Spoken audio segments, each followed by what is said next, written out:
The Cellcast is recorded in front of a live streaming audience.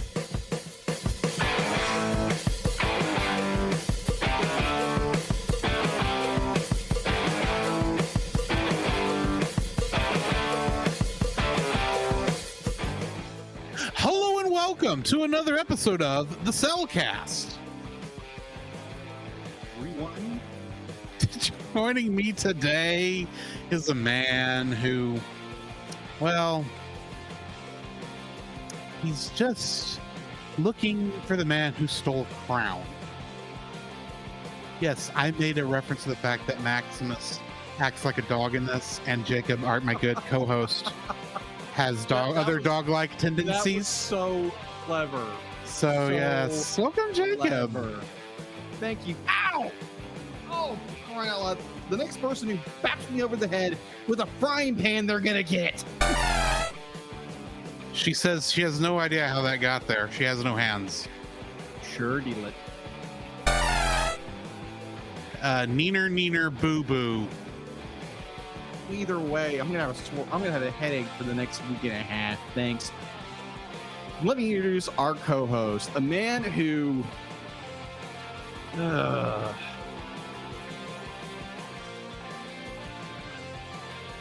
Wow. I just drew a blank. That's terrible. You're gonna make editing this fun. Oh yeah, absolutely, absolutely. All right, why? Thank you. Let me introduce our co-host, a man who. Oh my gosh. Why do you have to bring the raccoon into this? No, wait, wrong series. You feel like we're talking about a series? We're talking about the movie here. You know, he brought a frog into the situation. Welcome through.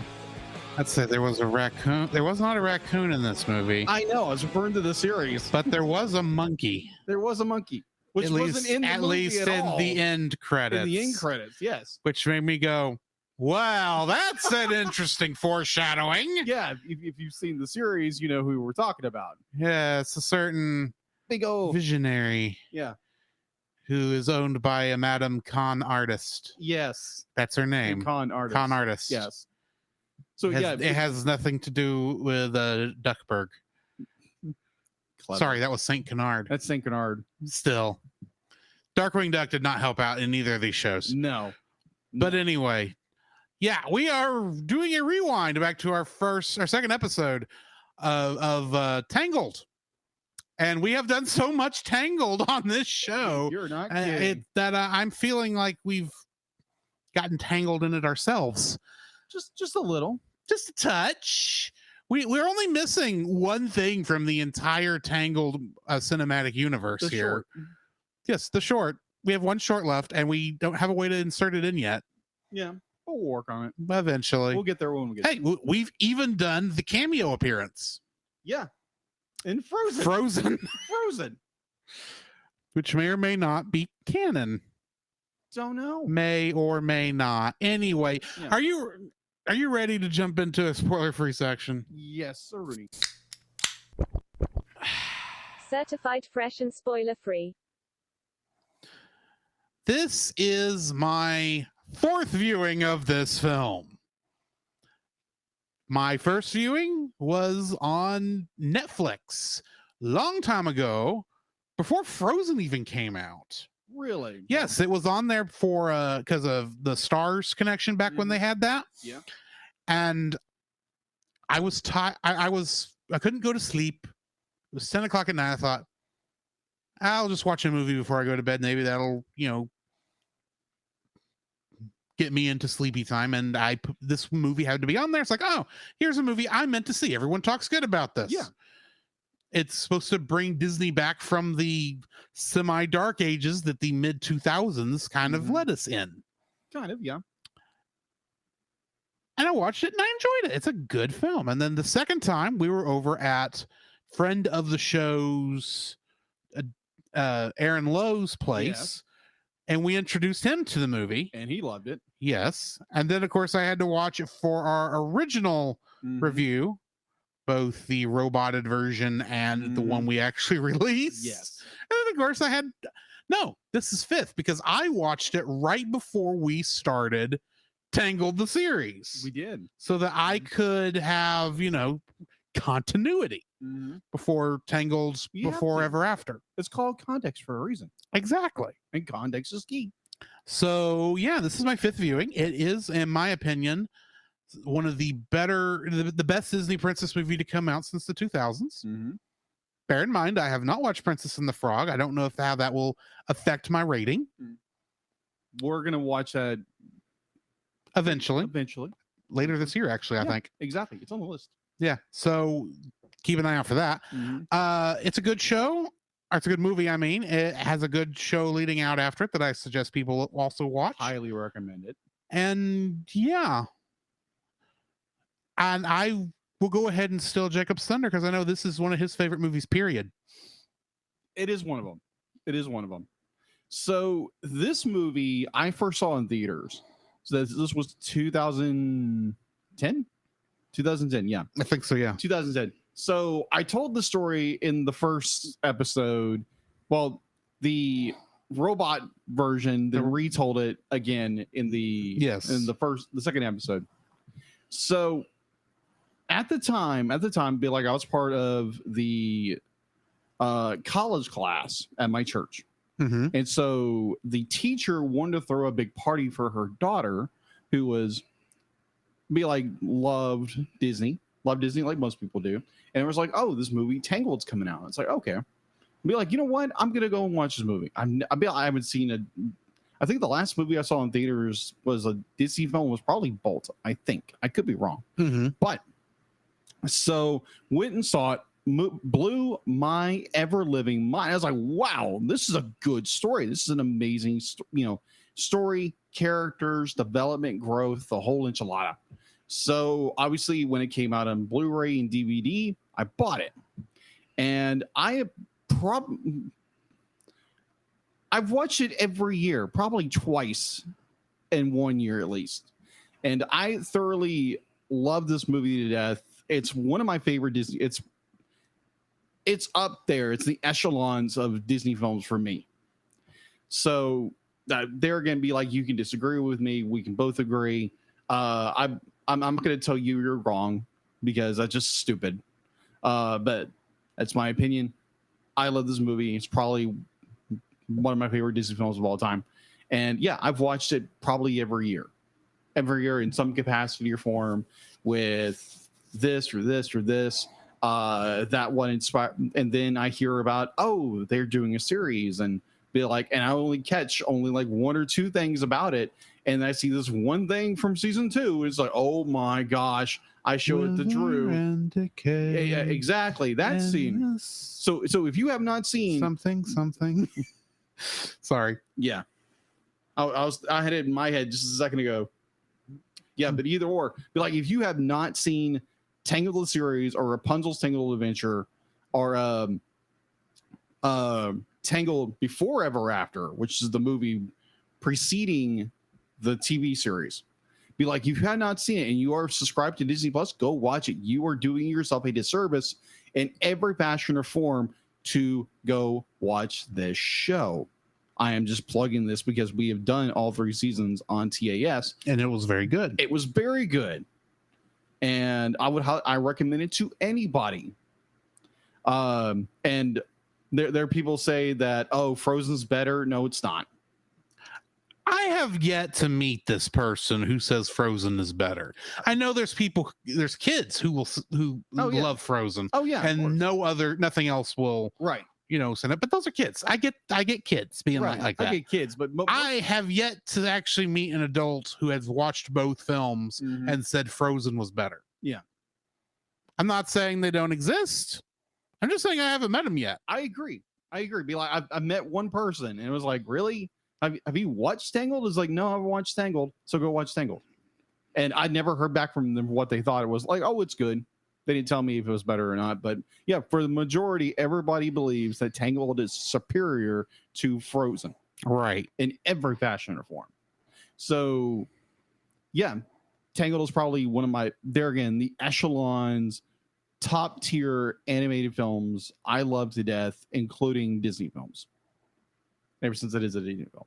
It's the movie that brought Disney back from the and it was their 50th animated feature. It was a 50th. So anyway, you ready to jump into the spoiler-filled section? Yeah, let's talk about the spoiler freeze. Yeah.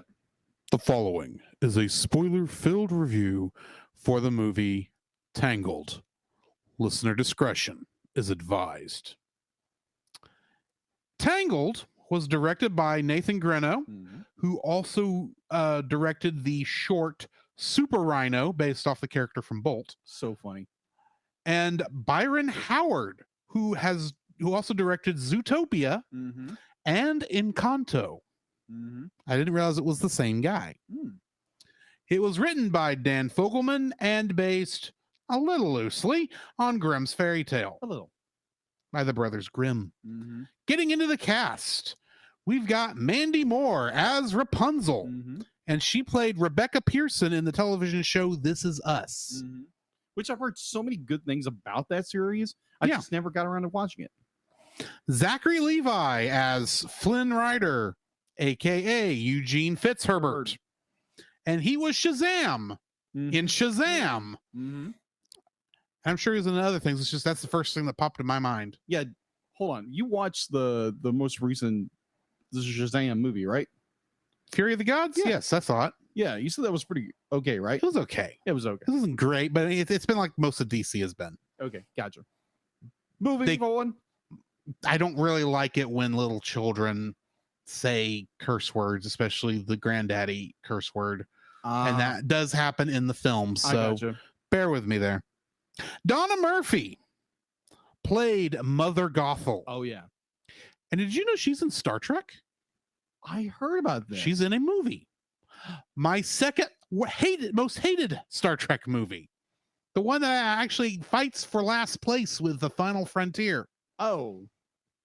A certain film? Insurrection. Oh, Insurrection. No. It's not a movie that's hanging on my wall. Oh, okay.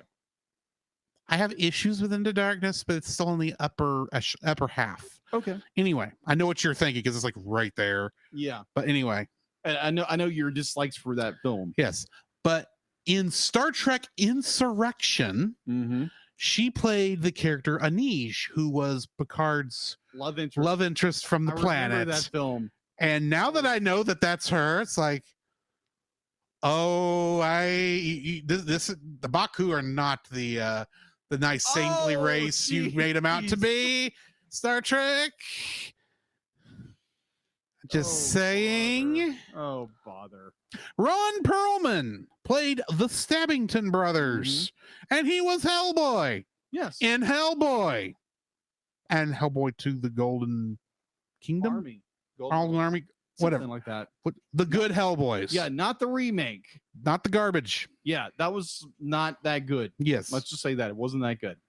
MC Gainey played the captain of the guard, aka Cassandra's adopted father.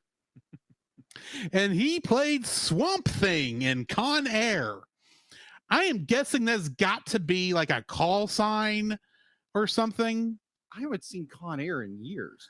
Because it can't be, DC Swamp Thing. No. Because that would change the context of that movie greatly. Yeah, just a little bit. Anyway, Jeffrey Tambor played Big Nose. Oh, by the way, all the residents of the Duckling. Yeah.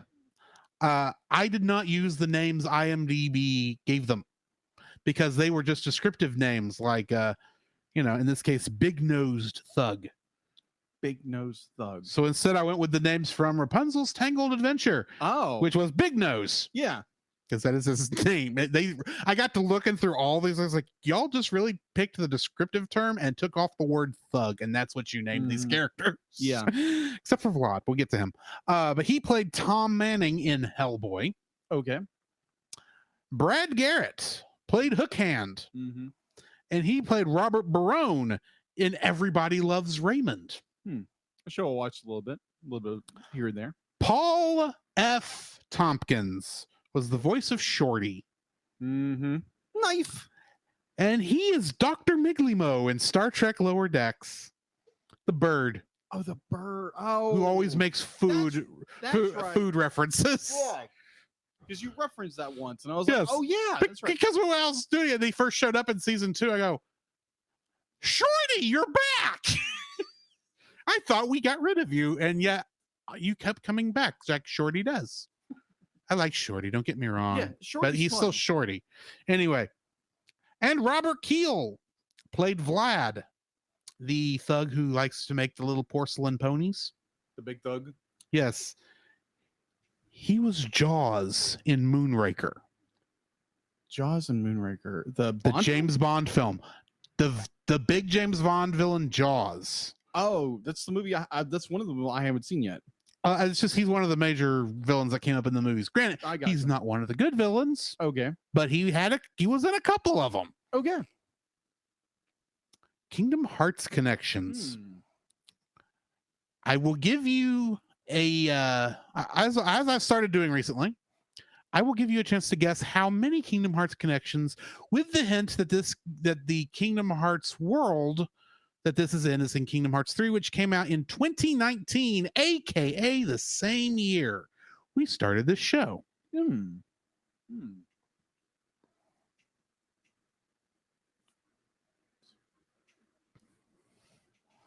It would have to be 6, I think. 6 or 7. 10. 10. Okay, I was close. We'll start with the most disappointing one. Okay. Mandy Moore. Okay. Because she is in Kingdom Hearts. Yes. She does. She's in Kingdom Hearts 1, and she voices Aerith. Yeah. Only in Kingdom Hearts 1. Yeah. She didn't get to play Rapunzel in Kingdom Hearts 3 because of scheduling conflicts. Yes. Shame. It happens. Zachary Levi was Flynn Rider in both. Donna Murphy played Mother Gothel in both. Hynden Walsh was additional voices in Tangled. She played Alice in Kingdom Hearts. And because Super Smash Bros. Ultimate is a Kingdom Hearts game, this was the only connection I could find this week. She was Faridi in that game. For who? In the Kid Icarus base stages, when there's this character who's like the goddess of nature that shows up from time to time, including destroying an entire stage in the middle of a fight. But we'll get to that. Okay. And her name is Faridi. Okay. Suzanne Blakesley was additional voices here, though I suspect she played Old Lady Crowley, even though I don't remember seeing Old Lady Crowley in any shots. No. But pretty much she was there. And if you remember from Kingdom Hearts, from all our times, and when I brought this up during Rapunzel's Tangled Adventure, I mentioned that she has a tendency to play villains. Yes. After the original actresses had to step down from their roles because of age. She, in Kingdom Hearts, plays Maleficent, Lady Tremaine, and the Queen. Powerhouses. Say that. And just for fun, the Twilight Town computer that sucks Sora and gang into the Tron world. Just as a random other little connection there. Barbara Dickerson. In Kingdom Hearts, she plays both Flora and the fairy godmother. However, this is the first time I've run across this particular credit for a movie that I've been able to use. She was given special thanks at the end of the credits. I mean, that happens all the time. You see special thanks. But it's like that was the first time that had been the connection. Yeah. Like the special thanks. Weird. Cool. Agreed. Kari Walgren was additional voices in here. And she played the Grid in Kingdom Hearts. That would be specifically the Tron world from Tron Legacy. Okay. Staying with the Tron Legacy connection, or Tron Legacy world connection, Fred Tatasciore, who was additional voices in Tangled, and if you remember, also played Shax in Star Trek Lower Decks. Okay. So you remember who the actor is. Shax. He also voiced Kevin Flynn and Clue in Kingdom Hearts in the Tron Legacy world. Interesting. I have to be specific because it's actually two different worlds, even between the one in Kingdom, the regular Tron world and the Tron Legacy world. They're not meant to be the same computer. Really? Okay. Yes, they separated. It was very smart how they handled it. Okay. Last but not least, due to the Kingdom Hearts 3 using some archival audio, Mm-hmm. Delaney Rose Stein got to reprise her role in Kingdom Hearts from Tangled as young Rapunzel. Okay. That is 10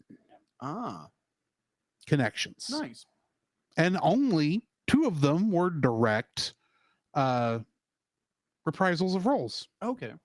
So yeah, that's what I got for cast and Kingdom Hearts connections. What do we got in info and stuff? Quite a bit, actually. So IMDb is a 7.7 out of 10. You can watch it on Disney Plus. You can subscribe to Disney Plus. It was produced by Walt Disney Pictures and Walt Disney Animation Studios, distributed by Walt Disney Studios Motion Pictures. Release date. All right, so kind of like we kind of started doing, be like, where was this movie first shown? So where was the Disney's Tangled first shown? It was here in the States. You just stole my joke because I was going to say Germany. I mean, that's where her name comes from. Is Yes. Germany. Yes. But anyway, no. Where was it first shown here? Yeah. It was in California. It was in California? It was in California. Well, that leaves out Sundance because that's in Wyoming. Mm-hmm. And Toronto International Film Festival. What else is in? I'm gonna guess it was at Disneyland, what used to be called Grauman's Chinese Theater. Nope, because it's got a different owner now. It's no longer Grauman's. Nope, it was actually first viewed at the El Capitan Theater. Okay, fair. Yeah. So there's a lot of stuff shown there. Agreed. I think the El Capitan might actually be Disney owned, but I could be wrong there. I was trying to look into it, but I couldn't find it as fast as I wanted to, but darn. So November 14th, 2010, it was shown at the El Capitan Theater, and then nationwide on November 24th, a whole 10 days later. Box office had an estimated budget of $260 million. Its opening weekend for the United States and Canada was $48.7 million. Now, granted, taking how they would have called this movie a flop in 2010 because it didn't do well. It'd be like, it did okay in its opening weekend because they'll always be like, the movie's gonna stink because they didn't make $20 billion in the first weekend. But nuance. Its U.S. gross in the United States and Canada was $200.8 million. Its worldwide gross was $592.4 million. It made its money back. Let's just say that.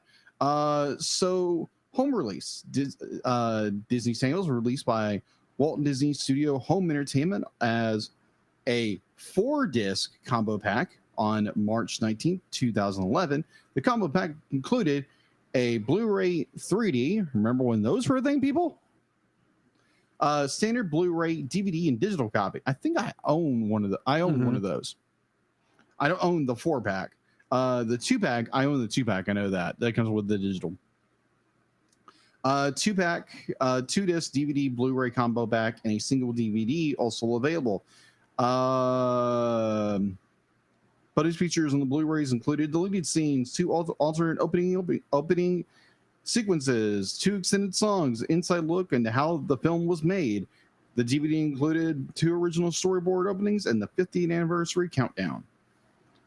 Sales for Disney Tangled in the United States and Canada exceeded $95 million on DVD and Blu-ray sales, the highest gross on DVDs of the year 2011. Its home video sales exceeded the film's earning in its first week in theaters.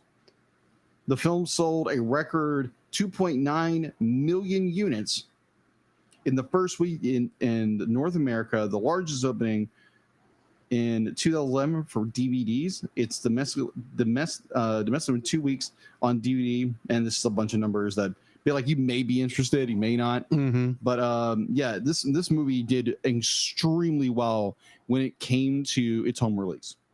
So let's pull a little ahead. As of January 2nd, 2016, the film has earned a total of $215 million in home video releases in the United States and Canada. That's $155 million in DVD sales and $60 million from Blu-ray sales. Tangled was released on Ultra HD Blu-ray on November 5th, 2019. Sequels. There actually was a sequel in not in process. A direct sequel. Yeah, a direct sequel. Not the stuff we got. Yeah, but a direct sequel was, they were planning it. But let's get into that a little house. All right, so on December 2015, Tangled's producer Ron Coral revealed that the production team had been heavily pushed for a full-length sequel to the film, but the writers and directors got together to develop one. They realized she cut her hair. It's over. Colton explained that Disney animated under Lassenger. It was always filmmakers who decided whether they were ready to make a sequel, not marketing or merchandising. On June 15th, Corlin again provided a similar example when pushed on the point, and also mentioned directors Ginero and Howard. I might mispronounce the name, but so I apologize. Ultimately, weren't really interested in continuing the story. In May 2020, Hannah Shaw Williams of Screen Rant asked whether to suggest the movie would lead to a sequel apart from the short Tangled Before or After, stating there is no word of it being actual development. Note that Disney is developing a live action movie from Rapunzel. It states that it would take several years for a possible movie to reach theaters. So what we got was Tangled Before Ever After, a TV series set between the feature film and the short Tangled Ever After, which aired on March 10th, 2017, serving as an introduction to a continuing TV series as Tangled the Series, later retitled Rapunzel's Tangled Adventure, that started airing on Disney Channel on March 24th, 2017. It ran for 3 seasons and 60 episodes until 2020. Now, referring back to Tangled Before Ever After, a short sequel released in 2012. The plot revolves around the wedding between Rapunzel and Eugene. Pascal and Maximus lose the ring and chase after them, causing massive collateral damage along the way. So if you haven't seen the short, go watch it. It's funny.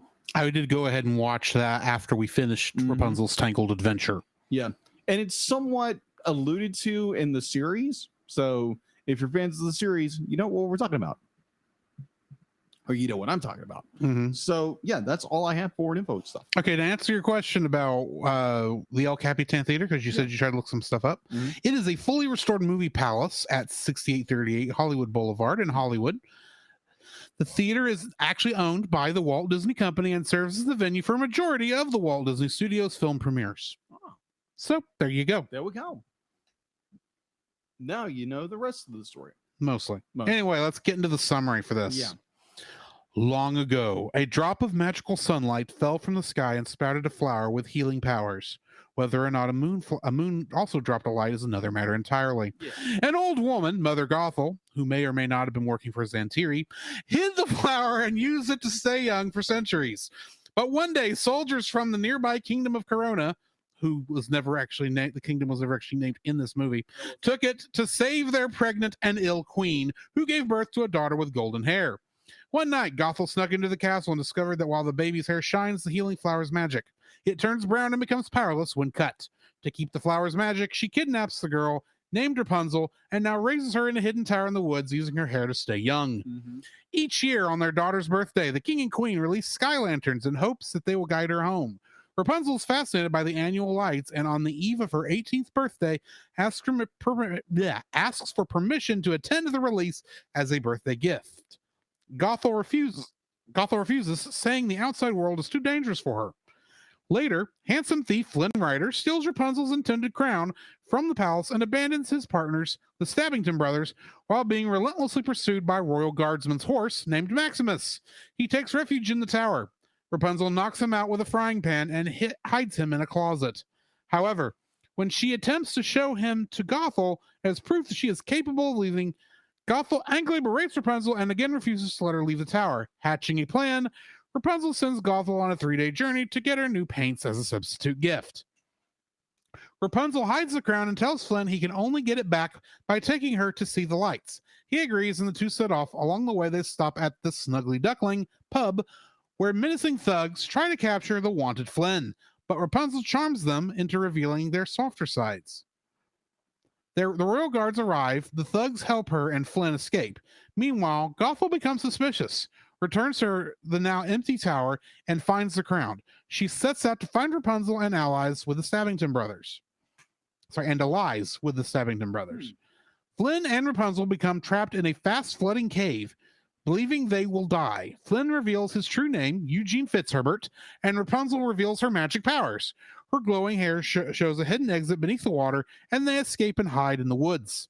That night, Gothel catches up to Rapunzel while Eugene is away, gives her the crown, and tells her to test Eugene's loyalty. The next morning, Maximus tracks down Eugene. Rapunzel demands a birthday truce, and Maximus reluctantly agrees. Joining them as they enter the kingdom and attend a festival in honor of the Lost Princess, after a day of celebration, they sail onto the lake to watch the release of the lanterns. Having fulfilled her dream, Rapunzel gives Eugene the crown, and they confess their love. When Eugene sees the Stabbington brothers on the shore, though, he goes to apologize and offers them the crown, and they abduct him, tying him to a ship, and with the crown, as the royal guards will arrest him, and Rapunzel will think he abandoned her. They try to capture Rapunzel, but Gothel stages a rescue and urges Rapunzel back to the tower. Heartbroken and feeling betrayed, Rapunzel agrees to go. Eugene escapes with the help of Maximus and the pub thugs. Meanwhile, Rapunzel realizes she has subconsciously incorporated the kingdom's standard, a golden sun, into her artwork all her life, finally understanding that she is the lost princess. She confronts Gothel. Eugene arrives at the tower and calls to Rapunzel. Her hair is lowered to him, but upon climbing up, he finds her bound and gagged, and Gothel fatally stabs him from behind. She tries to drag Rapunzel to a new hiding place. Rapunzel first vows to fight her, then offers to go willingly if Gothel will allow her to heal Eugene. Gothel reluctantly agrees, but Eugene, realizing Rapunzel would spend the rest of her life in captivity, cuts all her hair before she can heal him. Gothel begins to age rapidly and turns to dust as she falls from the tower, where in the Kingdom Hearts 3, she then turns into a Heartless that we have to kill. Rapunzel mourns her lost love, and one of her tears, still having some of the sun's power, brings him back to life. Eugene reunites Rapunzel with her royal parents, is fully pardoned for his crimes, and he and Rapunzel are married as the kingdom celebrates. Meanwhile, Rapunzel starts testing out a new handmaiden named Cassandra. I may have added a couple of points. Just a little. That were not actually in the movie, but technically happened. That is true. So, I have a question for you, really fast, because I don't know if we touched it on the first episode or the re-recorded episode. So, you see in the very end of the film where Gothel is now she no longer has Rapunzel's power. Yeah, and she's rapidly de-aging. Does the fall kill her, or is she just dust by the end of it? Yes. Okay. So here's the thing. She was already dying from advanced age. Yes. Especially as it's being forced on her in a very quick pace. And she also hits the ground, and as far as we can tell, immediately dissipates into dust. That is true. So I believe that the moment of her death, or since this is a Disney film, the moment of her destruction happens, but with both things hitting her at the same time.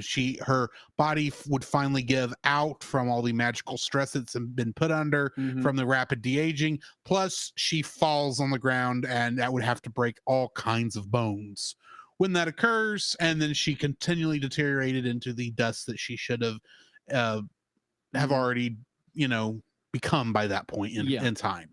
Yeah. I just love to be like, to kind of quote Eugene. Of course, like I said, in Kingdom Hearts, the dust then reforms into a Heartless that she then have to kill, and to a giant tree Heartless. So to kind of paraphrase Eugene, be like, yeah, the frog did it. The frog tripped her. Chameleon nuance. Anyway, trivia for this episode. Speaking of frogs, Disney's previous animated feature, The Princess and the Frog, despite being popular with critics and audiences alike, was a box office disappointment. Disney felt that the film's princess themes discouraged young boys from seeing it. In an attempt to market the film to a broader audience, Disney changed the title of the film from Rapunzel to Tangled and promoted it as a comedic adventure. An early trailer for the film focused less on Princess Rapunzel and more on Flynn Rider, the male lead character. It was originally believed that Disney's marketing campaign was a desperate attempt to search for a particular audience. However, directors Byron Howard and Nathan Greeno claimed that the title change was to emphasize that Flynn had as much of a role in the film as Rapunzel. True. There are over 45,000 lanterns used during the I See the Light sequence. This is the first animated Disney princess film to get a PG rating by the Motion Picture Association of America. The previous Disney princess films up to that point were all rated G. And if I have to make a guess as to why this specifies first animated Disney princess film, is because technically Enchanted counts as a Disney princess film, but it is mostly not animated. It's primarily live action. And I believe it is actually PG. And she was actually going to be a Disney princess toy for a while, but I don't think that ended up actually happening. Giselle was. Anyway, this is the most expensive Disney film in the animated canon at a cost of $260 million US dollars. Yes. Zachary Levi auditioned for the part of Flynn Rider and got it with trying to use an English accent. I'd see that. Later, this was dropped and Levi read the role in his own American accent instead. Whenever Mother Gothel expresses her quote-unquote love to Rapunzel, it is always to her hair and not directly to Rapunzel. She kisses Rapunzel on the head and touches her hair whenever expressing love. She also calls her My Little Flower in reference to the original Sunflower. By contrast, whenever Flynn is being affectionate to Rapunzel, he always brushes her hair away so he can see her face better. In the opening scenes, you see baby Rapunzel in her cradle staring up at a baby mobile. In a bit of foreshadowing, several items are seen hanging from the mobile come into play later in the story, namely a chameleon, her pet Pascal, a rubber ducky, the snuggly duckling that Flynn takes her to, a cupid, that would be Shorty, sure, a horse, Maximus, and a bluebird, representing her freedom as she leaves the tower. Or it wasn't one of the birds she turned into in Tangled the series season 2. We're going to say that didn't happen in this instance. It could be, actually, now that you say that. In that case, there should be a monkey and moon and hair girl. Yes, there should be there should be a strand of blue hair. Yes, because technically there's 2 of them in that series. Indeed. Yes. The descending lantern that Rapunzel lifted back skyward was the one her parents, the king and queen, launched from the palace veranda. It was the only one with the royal symbol of the sun on it. Mm-hmm. Rapunzel, after she has her short brown locks, and Flynn can both be seen in Frozen in 2013 as part of the crowd when the palace gates open for Princess Elsa's coronation. Yes. In the beginning of the movie, the inside of Rapunzel's tower is bright and full of color. After she returns from seeing the lanterns, it is dull and darkly colored to symbolize she no longer sees the tower as amazing. I'm sure it had nothing to do with the depression of losing the love of her life or believing she had, and now knowing she's going to be trapped with what has to be the most lying woman on the face of the planet that she's already no longer wants to spend her time around. A snake in a way. Yes. Notice at the end that the king has aged, but the queen has not. Most likely due to drinking a liquid version of the flower. That's true. In the original Grimm fairy tale, Flynn Rider was actually a prince and Rapunzel wasn't a princess, but born a peasant. Before her birth, her mother saw some rampion Type of flower. No, it was sort of what was it's a plant of some kind. Yeah, it's a plant, which you the mother wanted, and the husband went over. Right, it's growing in Dame Gothel's garden, and she craved it longingly. Rapunzel's father stole the rampion the first time successfully, but during the second time he got caught. In exchange, he had to give up his first child. When Rapunzel was born, the witch appeared, took the child away, and named her after the rampion her mother had craved for. Because Rapunzel's name actually does mean cabbage. For those who don't know, it sounds like it's from Dragon Ball. That would be cabbage. That'd be cabbage. Actually, I think one of the Saiyans in like one of the other dimensions name is based on the word cabbage, and I don't remember what the name actually is. Oh, that's hilarious. That is absolutely exactly. Anyway, salad. After 12 years, Gothel locked Rapunzel in a tower and was the only visitor for some years until a prince came by. In the Grimm story, Rapunzel falls for the prince who visits her, frequently leading her to become pregnant. Gothel finds out, cuts Rapunzel's hair, and banishes her to a desert, where she gives birth to twins. The prince arrives at the tower only to learn that the witch is there. In his grief, he lets go of the hair and falls into thorns, becoming blind. He wanders through the desert, gets reunited with Rapunzel, whose tears restore his sight, and they live happily ever after. Yeah. This is definitely a Grimm's fairy tale. Very, very Grimmy. Also, not grimace, but Grimmy. During the end credits for this film, I got to bring this up. We talked about this. I got to bring this up. Yep. There is a sketch from a deleted scene that made it into the end credits. It features Flynn or Eugene and Rapunzel talking to a monkey who is obviously a fortune teller of some kind. And this does not, of course, appear in the movie. It's just a deleted scene. However, in Rapunzel's Tangled Adventure, starting in season 2 and appearing in no less than 3 episodes, this character actually returns and actually has a very major role in the story. Now when you're starting the series, be like, it's like, it's Vigo. Oh, he's just a monkey. That's Vigo the Visionary. This is just going to be the comedic episode. And there's a little bit of a hint that there might be something more, considering how anytime at the end of both the first 2 episodes he shows up in, he always ends the episode looking very serious and straight into Flynn's into Eugene's eyes and going, you better take, it's almost like he's saying, you better take care of this young girl. She is the key to everything. And then he goes back to being a monkey. Yeah. And I remember when we were watching these episodes, I go, really? We coming up on another Vigo episode? I hate this stupid monkey. He's so dumb. I don't know why they keep bringing him back. And then we get to season 3 and we get to the Vigo episode.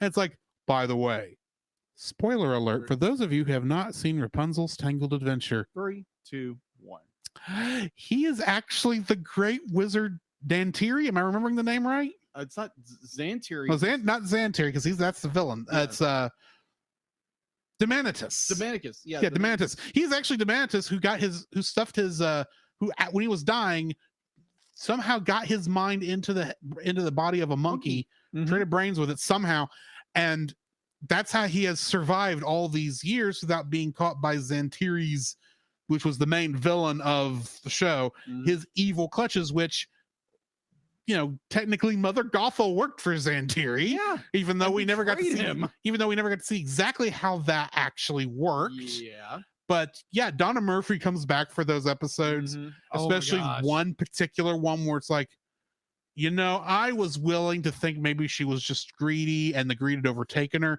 and maybe I could have forgiven her. Nope. Nope.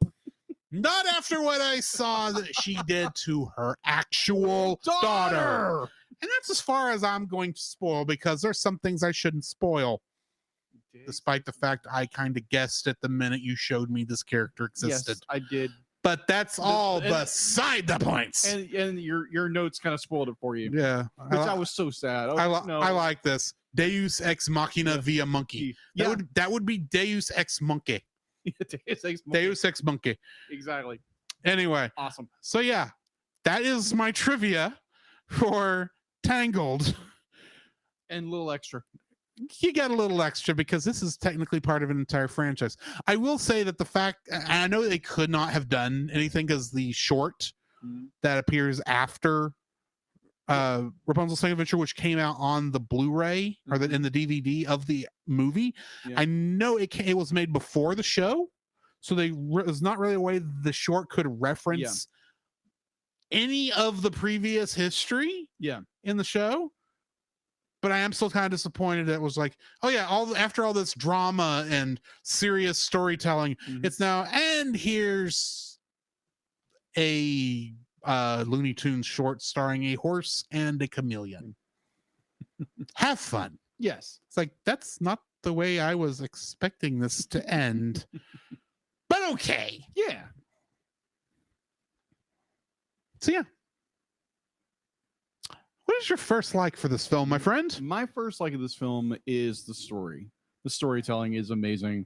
Be like, you have Rapunzel, who is kidnapped as a young child, and a woman who is this is a family friendly show. You could actually make the claim that she is a witch. She is a witch. If you go to the series, she's a witch. Oh, she's a witch even in this. That is true.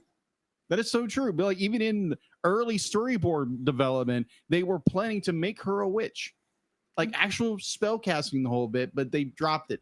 Which I was thinking, like, I wish they would have done that because that would have made the show even better. But then you have Mother Gothel, who is oh my gosh, probably I'll get that in my second like in a minute.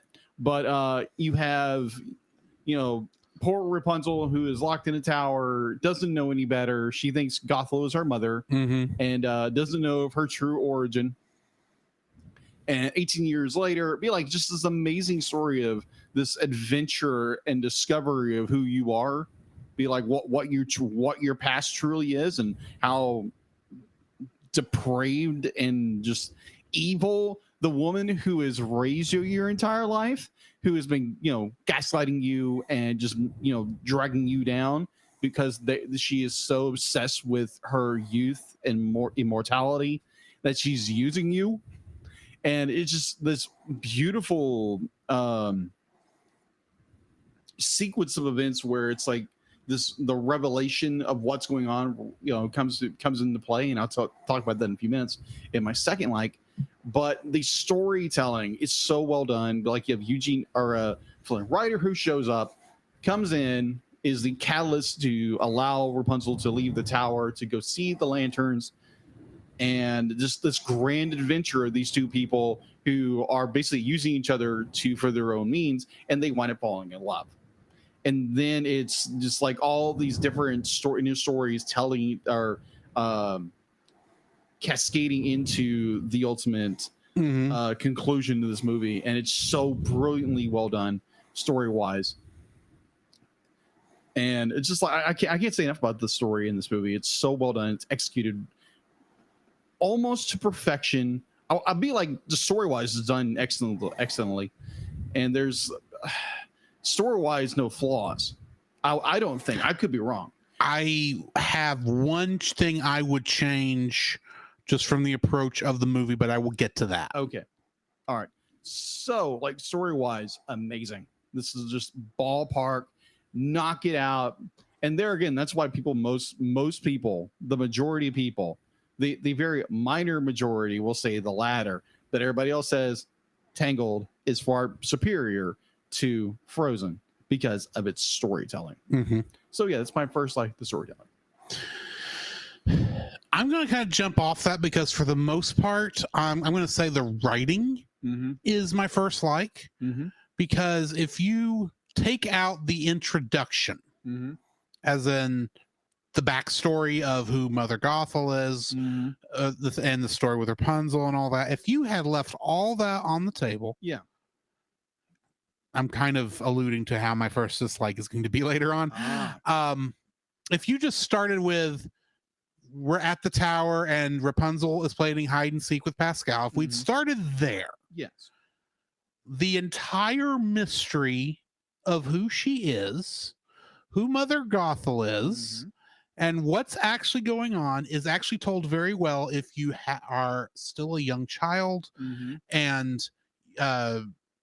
it gives you that great moment when she finally realizes that if you were a kid and you didn't already have that intro, that would be a great revelation to you as a kid. It's like, oh yeah, she is the lost princess. That's cool. I didn't see that coming. It's that kind of it would have been that kind of a great twist. Yeah. And what's great about that is while it's written on that level for the adults in the room who already know the story of Rapunzel, already have watched enough Disney movies to be able to spot a villain from a mile away. Probably one of the best villains of Disney. I didn't say she wasn't, but you can spot her a mile away. Yeah. It doesn't matter that she's evil. She's the kind of evil villain we like. Yes. You can understand her motives, and yet she's also evil for evil's sake. Yeah, for self-motivation. Yes, she's a self-gratification. She's fun, and yet she's the hero of her own story too. So you don't feel sorry for her, but you understand her motivations. Yeah. And as a kid, I can see it's like, oh yeah, her mother's weird, but I mean, that happens. Surely they're not the villain. And then throughout the whole film, you see the mother going from acting like she's caring, slowly showing her dark, evil, villainous side. Yeah. And plus, since we're adults and we know all this stuff, and she gets to say the line that definitely tells you she's the bad guy because she says it herself. Okay, fine. Now I'm the bad guy. It's like, yeah, that's a great line. And of course, we're all giggling. It's like, yeah, you're the bad guy. But it's told in such a way where it's like, if you somehow miss the beginning of the movie, you have this great little mystery of who's Rapunzel. What are the lights that we see every year? What happened to always show up on her birthday? It's a mystery. There was a great mystery there.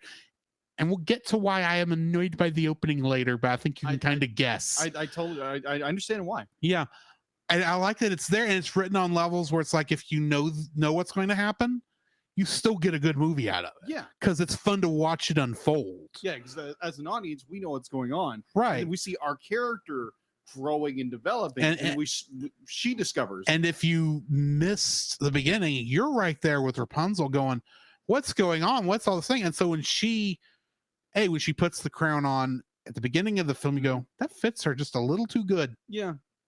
And then you get to her revelation at the end, and I could just see little kids going like, it would have been like sitting in the movie theater when Empire Strikes Back came out, and you get, no, I am your father. That kind of revelation. No, it can't be true. Except better. Yeah. Because it's a happy feeling. Like, she's the lost princess. Yeah. Mother Gothel is evil because she kidnapped her and forced her to live in this tower for years. it would be that kind of, because that moment is an amazing job of showing. Here's how good a person Rapunzel is. Here's how good of a person Eugene Fitzherbert is. I think I said Eugene Ryder. I guess that's technically accurate too. And shows you how evil Mother Gothel is in a split second if you somehow hadn't kept up. Mm-hmm. It's I love how the writing is set up through that whole sequence. I just wish, well, we'll get to that in the dislikes. Right. What's your second like? My second like is kind of a too far. I'd be like, there's so much in the movie I love. There again, I love this series. If you haven't noticed, if you've listened to our podcast and watched this for a long time, I love this movie. No, really? Yeah. This is also one who recommended Tangled the series. So yeah. Which is the entire reason the animated series got started off, because you needed a good excuse to watch that series. Exactly. So my second like would be our main antagonist of Mother Gothel, who is a Bijan Frise. Which is a nice little clever word I like to use. She's not super freak. She's not really a freak. No. Anyways, so Mother Gothel as a villain is, in my book, probably the top tier villains of Disney, period. Be like, we could probably sit there and argue about it, but the way Gothel does everything is this manipulating narcissist who gets her way the entire time until the big revelation later. So you have this character who is gaslighting her quote unquote daughter. If you go to the series, spoiler alert, she's not any better with her actual daughter. No, oh my gosh, yes. So just spoiler, be like you've never. We're gonna have a hard time reviewing this movie and not bringing up the series. Yes. So there again, be like there's a point in the very beginning of season 3 of Tangled the series, Rapunzel's Tangled Adventure. I know we're supposed to be reviewing Tangled, but you can't talk about Rapunzel Tangled without talking about the series. So we get this big revelation that Cassandra is Mother Gothel's daughter, and then you get this flashback of Cassandra. She's in this. I can't remember the but either or, be like, it's this great scene where she sees herself as a younger version of herself, and the revelation, oh, my mother's Gothel, and this beautiful a revised version of Cassandra's song "Waiting in the Wings." And I saw it the first time, I was choking up. I was like, oh my gosh, that's where that came from. But nuance just tells you how evil this character is. She abandons her own daughter, her own flesh and blood, to go after something she uses as a tool. Because Rapunzel, she doesn't love Rapunzel. She loves Rapunzel for her hair, her ability, for the power in which it gives Gothel to transform, to able to sustain her youth. And like that is just mind-blowing, the fact that a character, a villain, would do that. Because like it's like, yeah, they have like selfish ambitions, or but like, oh, I want to be king. It's like, no, I'm going to enslave somebody for my own benefit because I'm afraid to not be young and pretty. Yeah, exactly. I don't think she cared if she died or not. No, she just didn't want to be old and ugly. Yeah, it's kind of like Lord Voldemort from Harry Potter. Lord Voldemort. He was scared of dying. He was scared to death. He was afraid of death. But so yeah, you have this amazing, terrible character, and then you have, on the same coin, you have Rapunzel. Rapunzel, innocent, wonderful, adventure-loving young girl who turns 18 years old, wants to go see the world, and then you get this big revelation, all these little clues pointing out to what's really happening behind the scenes. Obviously, as the audience, we know it, but we see her revelation, and this scene ties in with Mother Gothel. Is you get Rapunzel's revelation. Yes. And where she is, like Drew said earlier, of where Rapunzel's feeling defeated, she's depressed, she's lost the love of her life, and she's sitting back in her bed, be like, her mother's making it all better, but she's still depressed. Looks up at the what do you call that? Not the banner, but the ceiling.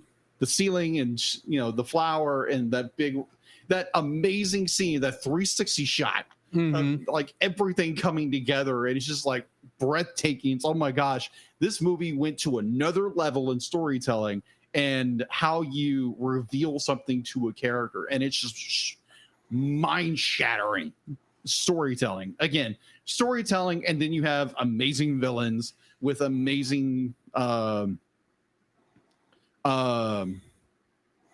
protagonist revelation of their life, and it's just so well done. Oh my gosh. And yeah, Mother Gothel's the worst kind of character. I mean, like, if I was writing a character, it's like template Gothel, because that's just good storytelling. And be like, any good writer would be like, yeah, I might want to borrow some of that template there, but that's so good. That's my number 2. It's kind of it's a 2-parter, but at the same time it kind of just fits nice, snug, and yeah, love it. What's your number 2? My number 2 are the thugs at the Snuggly Duckling. Oh my gosh, yes. Because here's the thing. They're side characters. They are side characters. We shouldn't give a flying banana about them after we get out of that scene. But we do. But yet they are so important characters and so well remembered characters that they write them into the series for almost no good reason. Yeah. In reality. And yet it's like, Shorty has to be there. Granted, they couldn't get Brad Garrett for a lot of it, so they had to have somebody, not Brad Garrett, who played Hook Hand. No, it was Brad Garrett who played Hook Hand. Yeah, Brad Garrett. Yeah. They couldn't get Brad Garrett to come back for the show except for one episode, so they gave him a brother named Hookfoot. Genius. And these characters were breakout characters. They should not have been popular. Agreed. They're really not. They are definitely the original characters created for this. They're funny. Yes. They bring they turn a scene that we expect to be like, okay, this is about to go dark. This is about to go ugly. They're going to scare her into going back to the tower. There's no way this is going to turn out well. I've got a dream. I've got a dream. I don't remember how any of the verses go, it seems. Apparently. But I mean, it's like, agree. I was like, oh, Rapunzel is just the kind of person who can turn like any of these situations around just because of who she is. And the fact that she's been stuck in a tower only visited by one person and a chameleon. And she's able to interact with people. Be like, I've never seen like. And here's the weird thing about that. I want to point this out. This is not part of my life, but I noted this.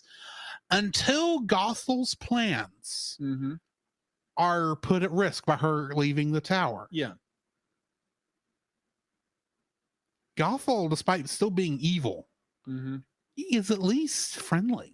Oh yeah, she's friendly. She's not a good mother, don't get me wrong, but she's enough of being around Rapunzel has kind of just softened her for most of those early scenes until she suddenly realizes, oh crap, I'm about to lose everything. Yeah. By this going on. I can't let that happen. Yeah. I just like that. I find that important because bear in mind, I am looking at this from the point of view of this being connected to Rapunzel's Tangled adventure. Of course. You can't. Because we've seen it. We have to include this in our thoughts. It interweaves with everything. And Mother Gothel in that show, when she does show up, she is one of the 3 generals that serves directly under the evil mastermind. And yet, unlike the other 2 that we meet that are so purely evil that we hate them from the moment they show up till the moment they go away, they're just villain characters. For a bit in the movie, Mother Gothel is actually likable. Yeah, in some sense. In a way, you don't like what she's doing, but at the same time, it kind of, if you didn't know about what she did, this is part of the reason why I don't like this introduction to this movie. If you didn't know who she is, you would actually feel sorry for having a daughter that is giving her such a hard time that she is doing her best to raise. And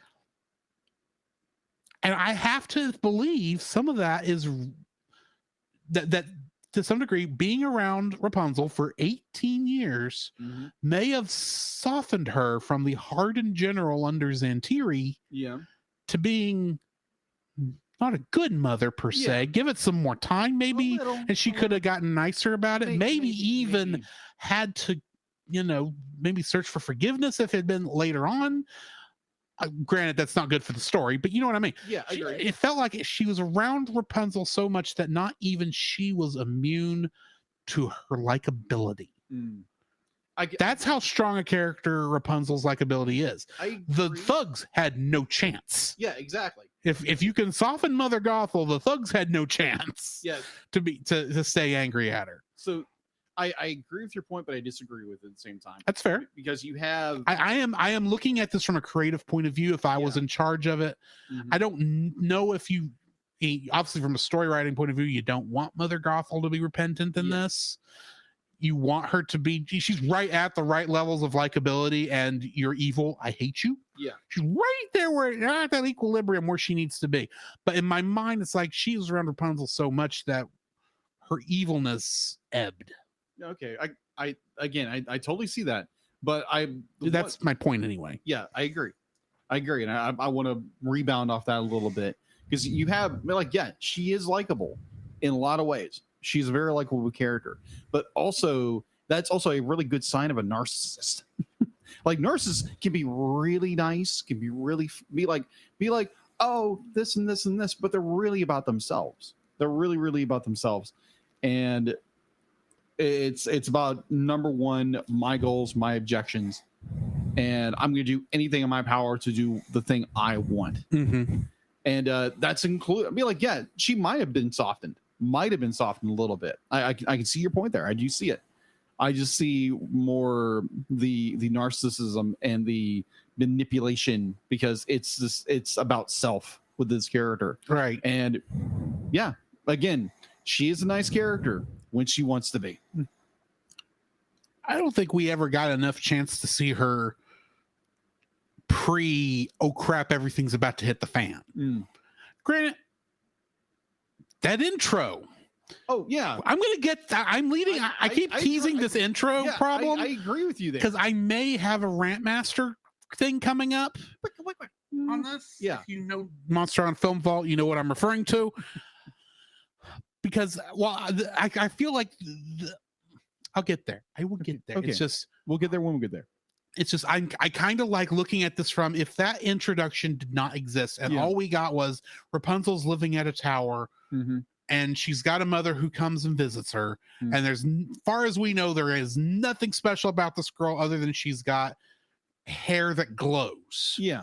If we're approaching it simply from that introduction, there seems to be from the beginning salvation for Gothel. Okay, fair.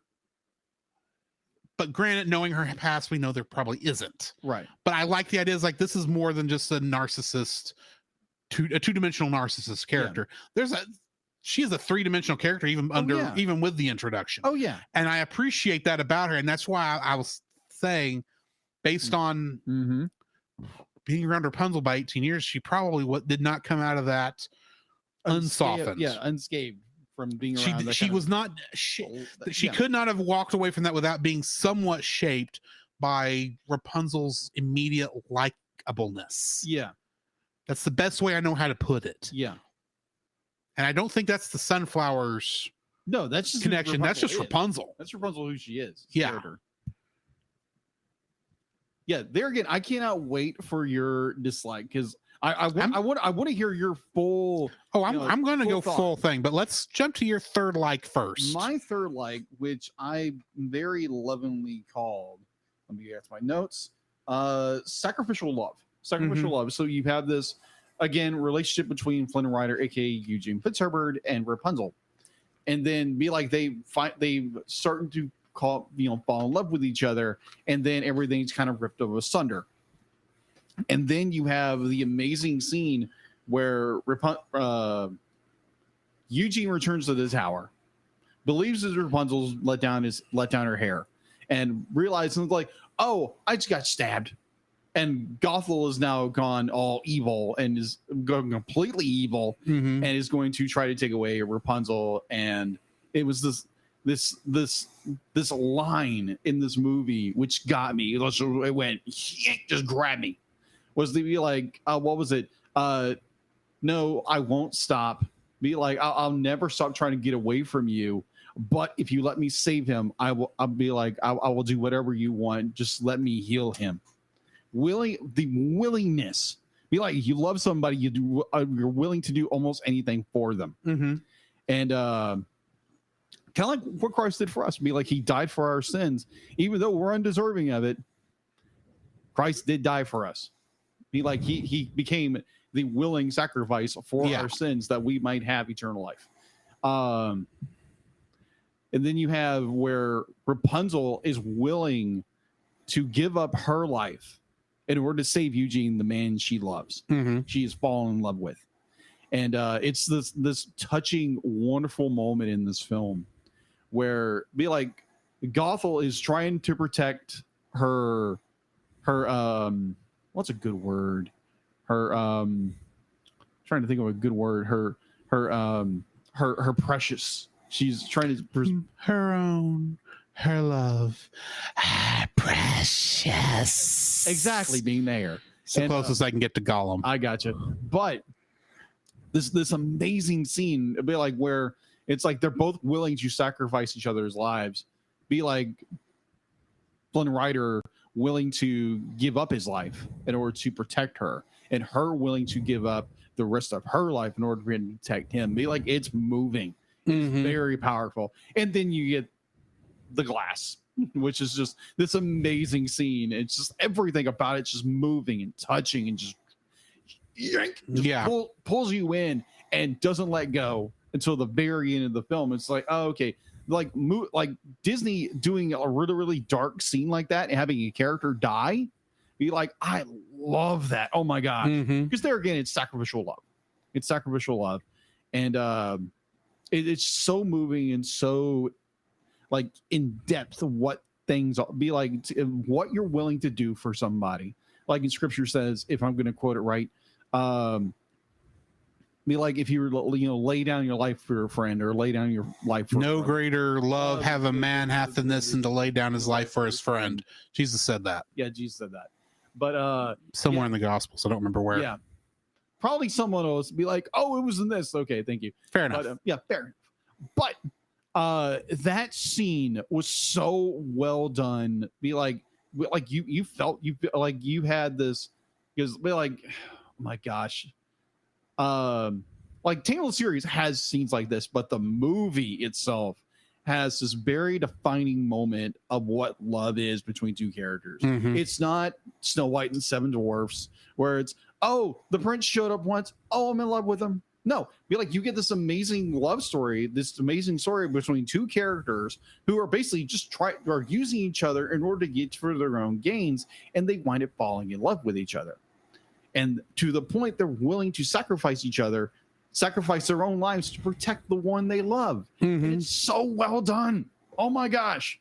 Like Disney, let's do more of that. That's amazing storytelling.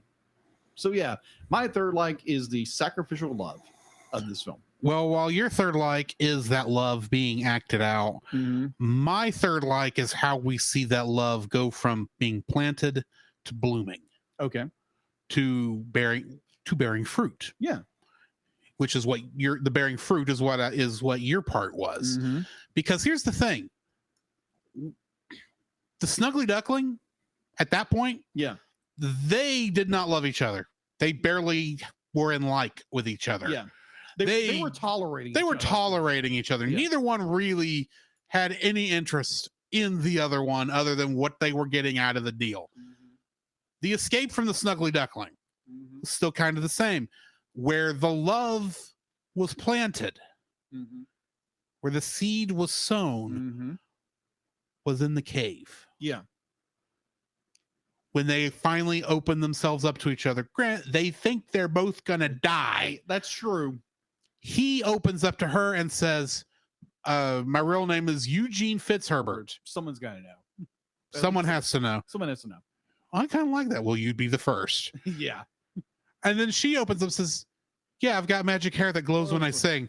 Which is like, you look at you look at the difference between those two, and you're like, I just told there's a bit of a difference between I changed my name so I could seem cooler. Yeah. To I have magic hair That glows. that glows when I sing. And They go, wait, you have hair that glows when I sing? Say what? It's like, oh, hey, we can use that to escape. And then they do escape. Yeah. And I still love the scene when they come out of the water. She goes, we're alive. We're alive. And you just going, her hair glows. I didn't It's see like- that coming. It's like, of all the things that just happened in the last couple of minutes, her hair glows is the thing that crossed my mind the first point. And then she goes and heals him. Yeah. He had no way of knowing this happening. She has no reason to help him. Yeah. Not really at this point, because he would have probably been fine with a regular bandage. Yeah. And you can already see the seeds, the sprouts Mhm. of love. That's Exactly. why Mother Gothel comes in right at this moment to say, test him with the crown. Yeah.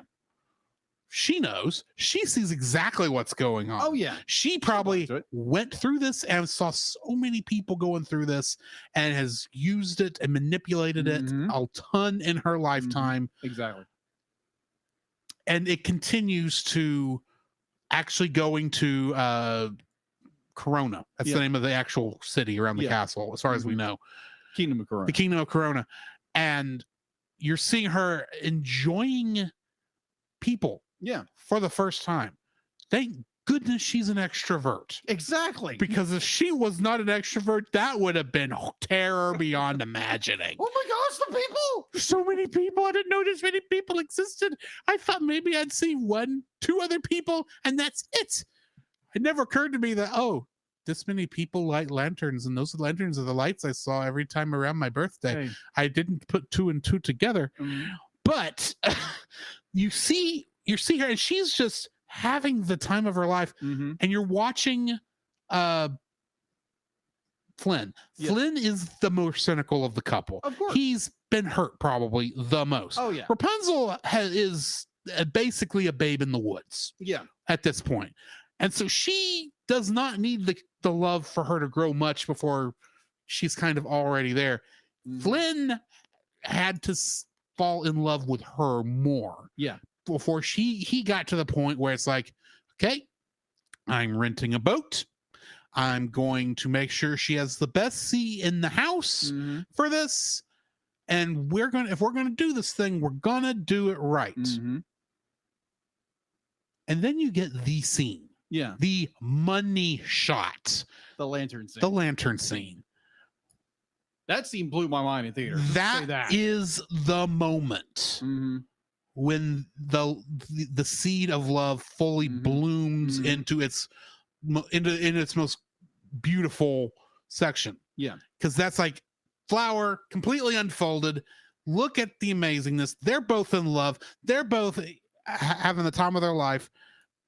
You pray no one sees the Stabbington brothers and Mother Gothel on the other shore. Try to not pay attention to that. That'll come up later because Yeah. this is a story that's got to go. That's Got to go somewhere. It's got to go somewhere, and we've got to move it to the Yeah. point Mhm. where they have a chance Mhm. for the fruit Mhm. to have to come, Yeah. which is what you brought up, where she has to sacrifice. Mhm. Well, first off, he has to defend her, Yeah. which is what gets him stabbed in the first place. He has to come looking for her. He has Yeah. no reason to come after her Well, like other than love. other than love, he And because if he was still the selfish brat he was at the beginning Oh, of this yeah. film, he'd have gone the other way. yeah. But he's already so much in love with her that his first thought, and everyone's first thought, Mhm. is that we need to get him to Rapunzel. Yeah. And he knows exactly where to go. They go back because he knew Mother Gothel had been there. Yeah. And he goes realized who Mother Gothel really is. right, and he goes back there, and and he's up there. He's in the most dangerous place he could be because he's in love with Rapunzel. That's where he has to be to go help her. Mhm. And for his troubles, he gets stabbed in the back. Side actually. It's a deathly stab, no Yeah. matter what you do. It's the last time we saw Disney get this evil with their killing Mhm. was when they dropped the giant rock on the evil witch. That is true. If we're being honest, I granted it's been a long time since I've seen Sleeping Beauty and a long time since I've seen Cinderella. They could be just as dark, and I just don't remember it. not as dark as that. I mean, granted, the dragon does get slain, but at Yeah. that point, is it really, you don't really think of that as Maleficent. But anyway, it's the darkest we see it, and it's being done to a hero character, not the villain. Yeah. The villain, it looks like the villain is winning in this scene. And and like you said, Rapunzel has to sacrifice. Feels like she has to sacrifice herself to save Eugene by not by killing herself, not having killing herself, but by giving up and doing whatever Mother Gothel says, despite the fact that means she'll have to live pretty much in slavery for the rest of her life. Exactly. And Eugene, despite the fact that Rapunzel is about to heal him again with her magic hair, cuts all of her hair off to kill all the power, knowing that this is going to. He knows.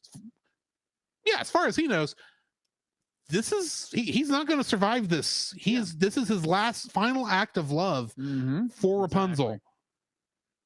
And it was her grief over losing the love of her life, because the flowers of love had bloomed completely in her by this point and had fruit, which is painfully obvious from the other shot, that just enough of the sun drop was able to heal him. Now, that being said, we both watched all of Tangled, the series. We both know that the power was basically just dormant. Somewhat, yeah. At this point in time. Yeah, somewhat, yeah. It had to be awakened by the Black Rocks. Yeah. Still would love to know when the Black Rock first shut up where the flower was. But that's neither here nor there. Yeah. I love that whole journey from, we hate each other. Here's secrets that are only coming out because we're both afraid we're going to die. Okay. To a sacrificial love. Yeah. So I wouldn't say like the two characters hate each other. Be like they're like, it's okay. Be like they don't know each other. They're like they put up with each other. You're right. They don't hate each other. Like I said, they are barely in like with each other. They really don't like each other because they don't know each other. Yeah, and that's be like for someone who has been in a relationship for a year and a half with a very wonderful woman, love of my life. It's one of those where you first meet each other and you don't know each other really that well, and then it's that seed is planted and then eventually it blooms. So yeah, totally get it. So yeah, good job. Me like, dude, like doing the entire thing, I had to wipe my eye at one point because I was like, dude, that's good. That's some deep stuff. Yeah, that was so good. Props. So now dislikes. I don't want to go first because I just kind of went wax poetic for a good 5-10 minutes on love. Yes. I don't want to go into the hatred I have for a part in the beginning of the story right off the bat. So please give me your first dislike first. My first dislike. Now, granted, it was one of my dislikes on the first show, or the first review, the second episode we ever did for Tangled. The animation in this movie is good. Do not get me wrong. The animation is done very well. It hasn't aged very well, though. Like there again, this was made in 2010. It's now 2023. And now, granted, no shade. I'm not throwing any of the designers. Wait, what are you saying is not aged well? That's what I'm confused about. It's more the like. It'd be like if you're watching Tangled, it'd be like I want to say it's. How do I say this? The animation is done very well. Be like you look at it now compared to 2022, 2023 animation. Be like obviously be like it was revolutionary then. It'd be like it's still good animation, but you can see the flaws in how they did things and how they were limited in their animations techniques and styles. And I'm gonna let it slide, but I'm gonna disagree. Okay. On the idea that there are flaws in everything. Don't get me wrong. Yeah, I agree. But the flaws I may have saw in this, I don't really consider negatives, if that makes sense. But continue. And there again, be like these are all kind of our nitpicks. Yeah, nitpicks. But like, it was my first nitpick. This is definitely going to be an extreme nitpicks. Granted, even my rant here in a minute Yeah. is a very big nitpick. Mm-hmm. It's just a very big Yeah. nick that I gotta pick. Yeah. So, Nit that I have to pick. yes. Yeah. Like earwax in your ear. Okay. I had to clean my ears before I came over here, so it just brought to mind. It's like, are we getting back into Frozen where all men eat their boogers? Oh my gosh, no. Anyway. Anyways, no. I'm not gonna go there because we would sit there for 30 minutes talking about that. But no, but it's just like, yeah, so the animation is good. Do not get me wrong. The design is good. Everything is good. It's just like watching it now, you can see not the limitations. You can see what they had to use was really good at the time. And it's just, again, nitpicks. I am not throwing shade at anybody. The animation seems a little is dated now. Is dated now from 2010. And it just, like, there again, I still love this film. I watch it every time, and I look at the animations like, I still love it. I just, in the back of my mind, it's that nitpick is still there, so I have to bring it out. I still say you're seeing something I'm not, but fair enough. Well, maybe I'm not. Maybe possibly I'm not using the right adjectives to describe it, but at a later date, because we don't have time to do it now, right. I'm gonna want you to show me what you're referring to, because from what I've watched of this, nearly every shot is beautiful. Oh yeah, agreed. It is. There are a lot of, maybe the action is a tiny bit wooden, and maybe the lighting is still the ocular lighting is maybe a little bit primitive, but I kind of look at that sort of stuff like the sketchy lines we see in like 101 Dalmatians or some other stuff. You know the stuff I'm talking about, when they were Xeroxing. Yeah. I kind of look as like, that's just the quirk of the style they're using. I can live with it. I agree. There again, it's a nitpick. Yeah. It's a severe nitpick. I just kind of let it. Yeah. I nearly made another Frozen reference. Let's move on. Anyway, what's your first, just rip into it? Okay. I've already hinted at this a lot already. I get I like the idea of Eugene narrating the film, being the narrator, and saying, this is how I died. And I kind of wish it had at that point gone straight to Rapunzel. I am annoyed that we get the entire mystery given to us, answered for us, before the mystery is even shown. We are shown immediately the sunflower. We're shown immediately Mother Gothel. We're shown immediately that the guards were out looking for this flower, and we see immediately them find the flower after it accidentally, the cover got knocked off, which every time I see that, I think this little light of, I'm not gonna, I think of this little light of mine, you know, the verse where I'm not gonna hide it under a bushel. That's always pops in my mind when I see this, because it's like, that's kind of what you're doing, Gothel, is you're hiding the lights that you should have been freely giving. But anyway, beside the point. But we're seeing, this is how the queen was saved, and then she gave birth, and it's painfully obvious that the magic that was in the flower that Gothel was using is now in Rapunzel herself. And then we see Mother Gothel learn very quickly that even if the hair is cut, that's actually very dangerous, and that will actually make that bit of the hair lose its power. So that's why she then kidnaps Rapunzel. That's every bit of mystery. The rest of the film is doing its darndest to slowly reveal over the course of its runtime. That is actually done very well if it weren't for the fact that in the first 5 minutes of your film, you revealed every single thing. Do you think kids are this stupid that they could not have figured this out? Don't do this. You spoiled the mystery before we knew there was a mystery to spoil. Don't do this.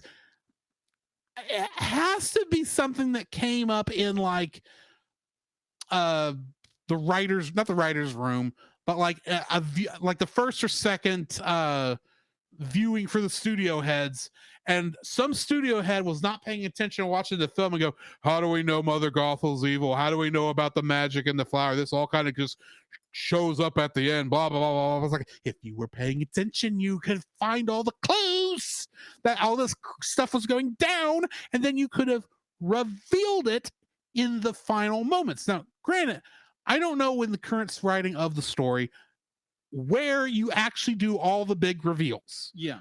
Granted, maybe if the only way they could make it work is have Mother Gothel spill the beans in the scene where she realizes she's the lost princess, because really that scene does kind of just end, and the next time we see Rapunzel, she's tied up.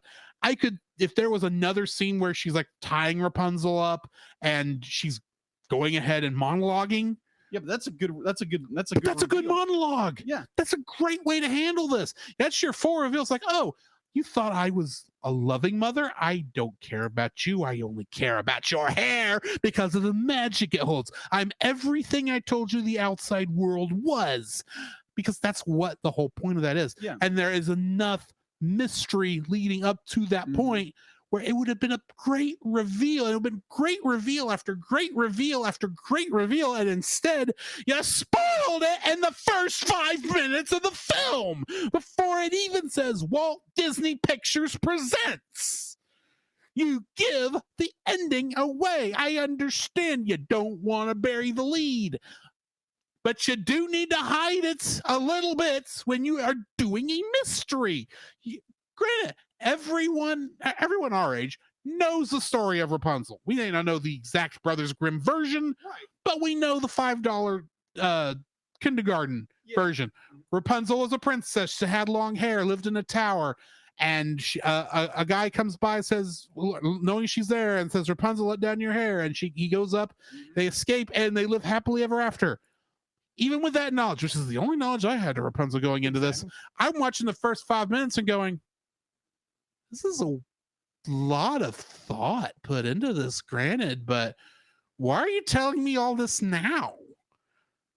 Especially when it's like, okay, that happened, and oh, now we're in the opening. Okay, fun, cool.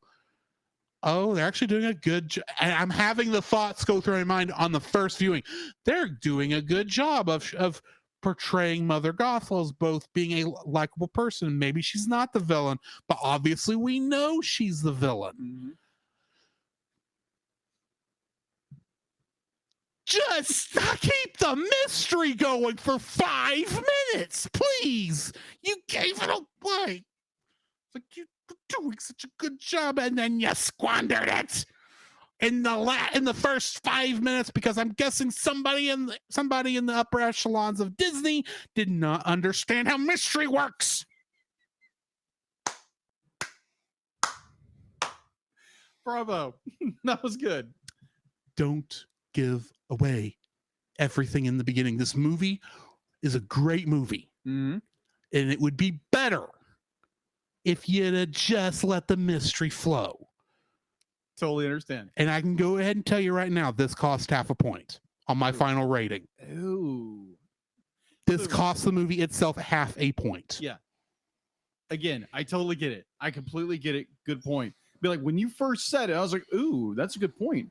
Because there again, coming from my perspective, I see it and it's like, oh, okay, they're using the like fairy tale type story, and opening the book, and this is how the story goes. And that's how it would have been told in probably like the original story. Yeah, in a way, but yes. This is a modern retelling of the story. You're allowed to do stuff. Adaptation. That you're allowed to adapt it and do stuff as long as you're remaining true to the script.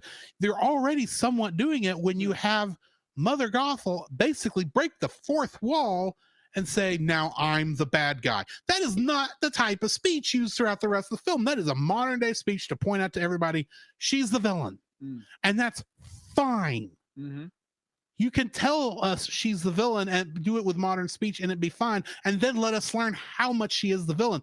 But the thing is, her being the villain at that line is worthless because we've already been told she's the villain. Good point. Very good point. I'm not saying the movie's bad. Okay. I'm not saying this ruined the movie. I'm just saying it could have been better. Yeah. Again, and like I also said, this is just the biggest nit I could possibly pick. Alrighty. All right, so going in, my second dislike. I'm gonna use my third because I think it's funny. Puppet Flynn from the Snuggly Duckling. So there, the scene in the middle of Rapunzel's song and the goons and the whole bit, which the song title is eluding me at the moment. But in the middle of the song, be like, and then everyone's be like, "Hey, what about you?" And they stick him on a wall. And there's a moment in the scene where, like, you see, and obviously, be like, you look in the Raptors, you see, Pinocchio. But yeah, so in the middle of that scene, be like, it's where Rapunzel goes by, and it's all the goons and Flynn Rider for that moment in the scene looks like a puppet because his shading is the lighting's off or something like that in that scene, and he just looks like a wooden puppet. To me, he looks like a wooden puppet, and I find it absolutely hilarious now in retrospect because, like, even watching the first time, I'm like, okay, it's a little bit odd. The lighting's off a little bit. Like maybe they had cast the lighting wrong or something. I don't know, but I remember that. I recall that scene so vividly. And it's just like, oh, okay, that's cool. This admittedly this is what, 2010. This is still in the early days of Disney using ray tracing, yes, to handle lighting. Yeah, so that is just one of the little weirdness things. Oh yeah, I agree. I mean, yeah, this is one of the things I will say. Yeah, this part maybe not have aged well. So that's the one part of that I'll agree with you on. There's just so much of the rest of this that's like so well designed and composited and drawn through the computer. You know what I mean? Yeah, agreed. Yeah, I'll definitely have to show you that at some point. But yeah, it was that one scene where it's just more like, for a moment, Eugene looked like a puppet. He literally just looked like a wooden puppet or a hard plastic puppet. So yeah, that's my second dislike. Again, nitpick. My second dislike is a logistics nitpick. It takes them the whole movie to go from Tower to Corona. 2 seconds to go from Corona back to Tower. I grant we probably skipped the transit, but it made as good as the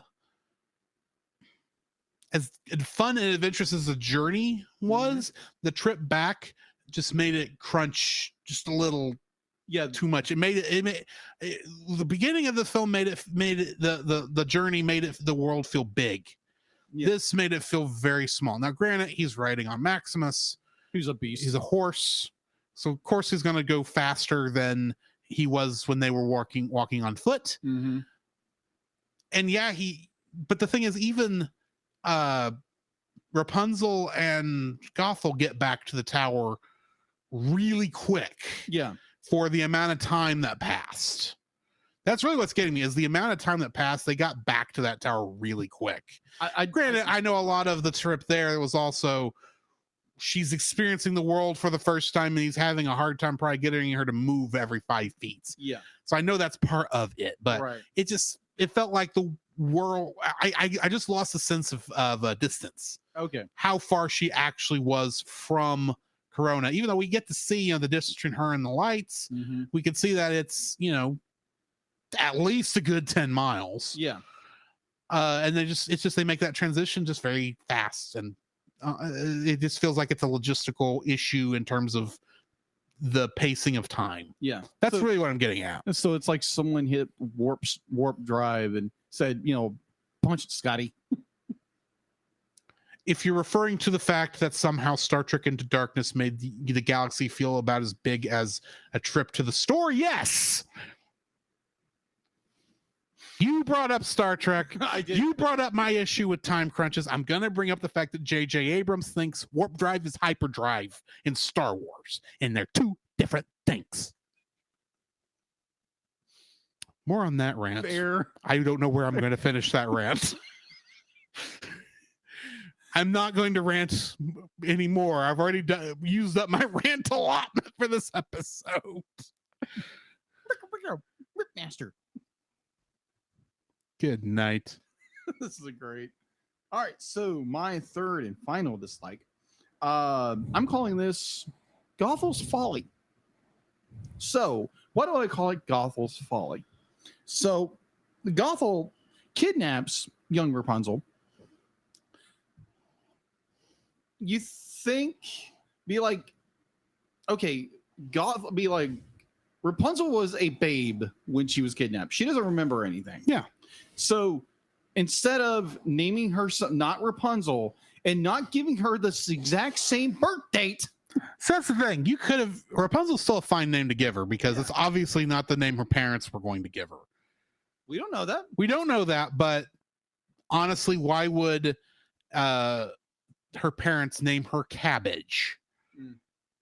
Why would they name her after a cabbage? That's not exactly the name you give to a person of royal lineage under normal circumstances. True, but it's just more like, I don't know, but it was so weird because. But I will agree with you on a lot of this would have been fixed had you just time shifted her birthday by about 2 months. Yeah, just changed it by a couple of months, and Rapunzel wouldn't have known. She'd been like, "Oh, that's cool. It's not on my birthday, so it's not sticking out of my mind." But it's like, oh yeah, every year I see these lights. Now, granted, she still would have been curious. Yeah, why these lights show up the same day every year? Yeah, but why are they correlating with my birthday?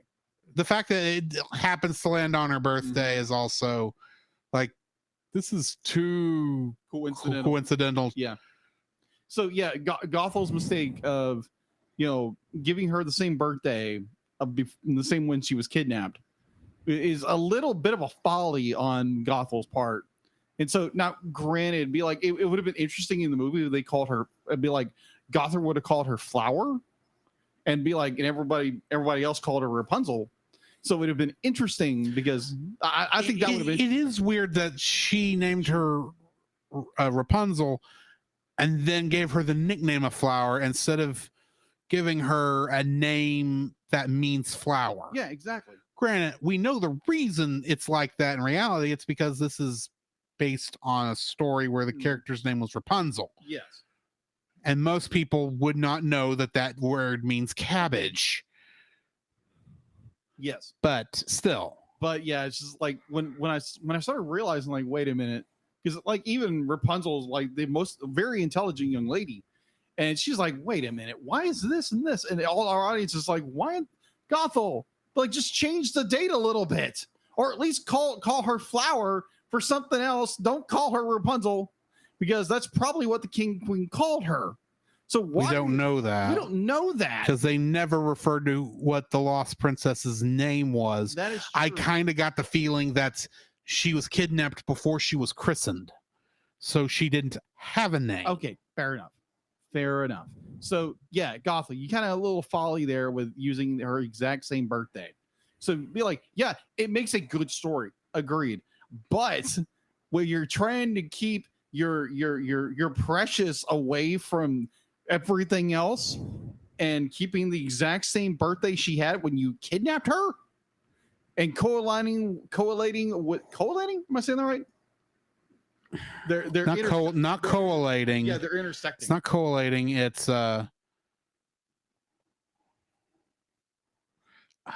correlating. Yeah, correlating. They're intersecting. They're intersecting with each other. And yeah, might have done something a little different. I don't know. Because there again, we don't know what the King Queen actually called Rapunzel. That's just Rapunzel. But Because it would have been interesting. We would have known her name was Rapunzel, but if say hypothetically this didn't happen in the movie, nor did it happen in the show. Let's say hypothetically, the king queen named her Rapunzel, and Gothel called her Flower. Like it's just Flower. It's not Rapunzel. So you have the distinction. So then be like, and then it turns into this bigger revelation. It's like, oh, my name actually isn't Flower. Which I would have thought been really interesting as Flynn Rider. It's like, oh, I'm Flower. It's like, what? Your name is Flower? It's like, okay, weird. She likes hanging out with Thumper and Bambi.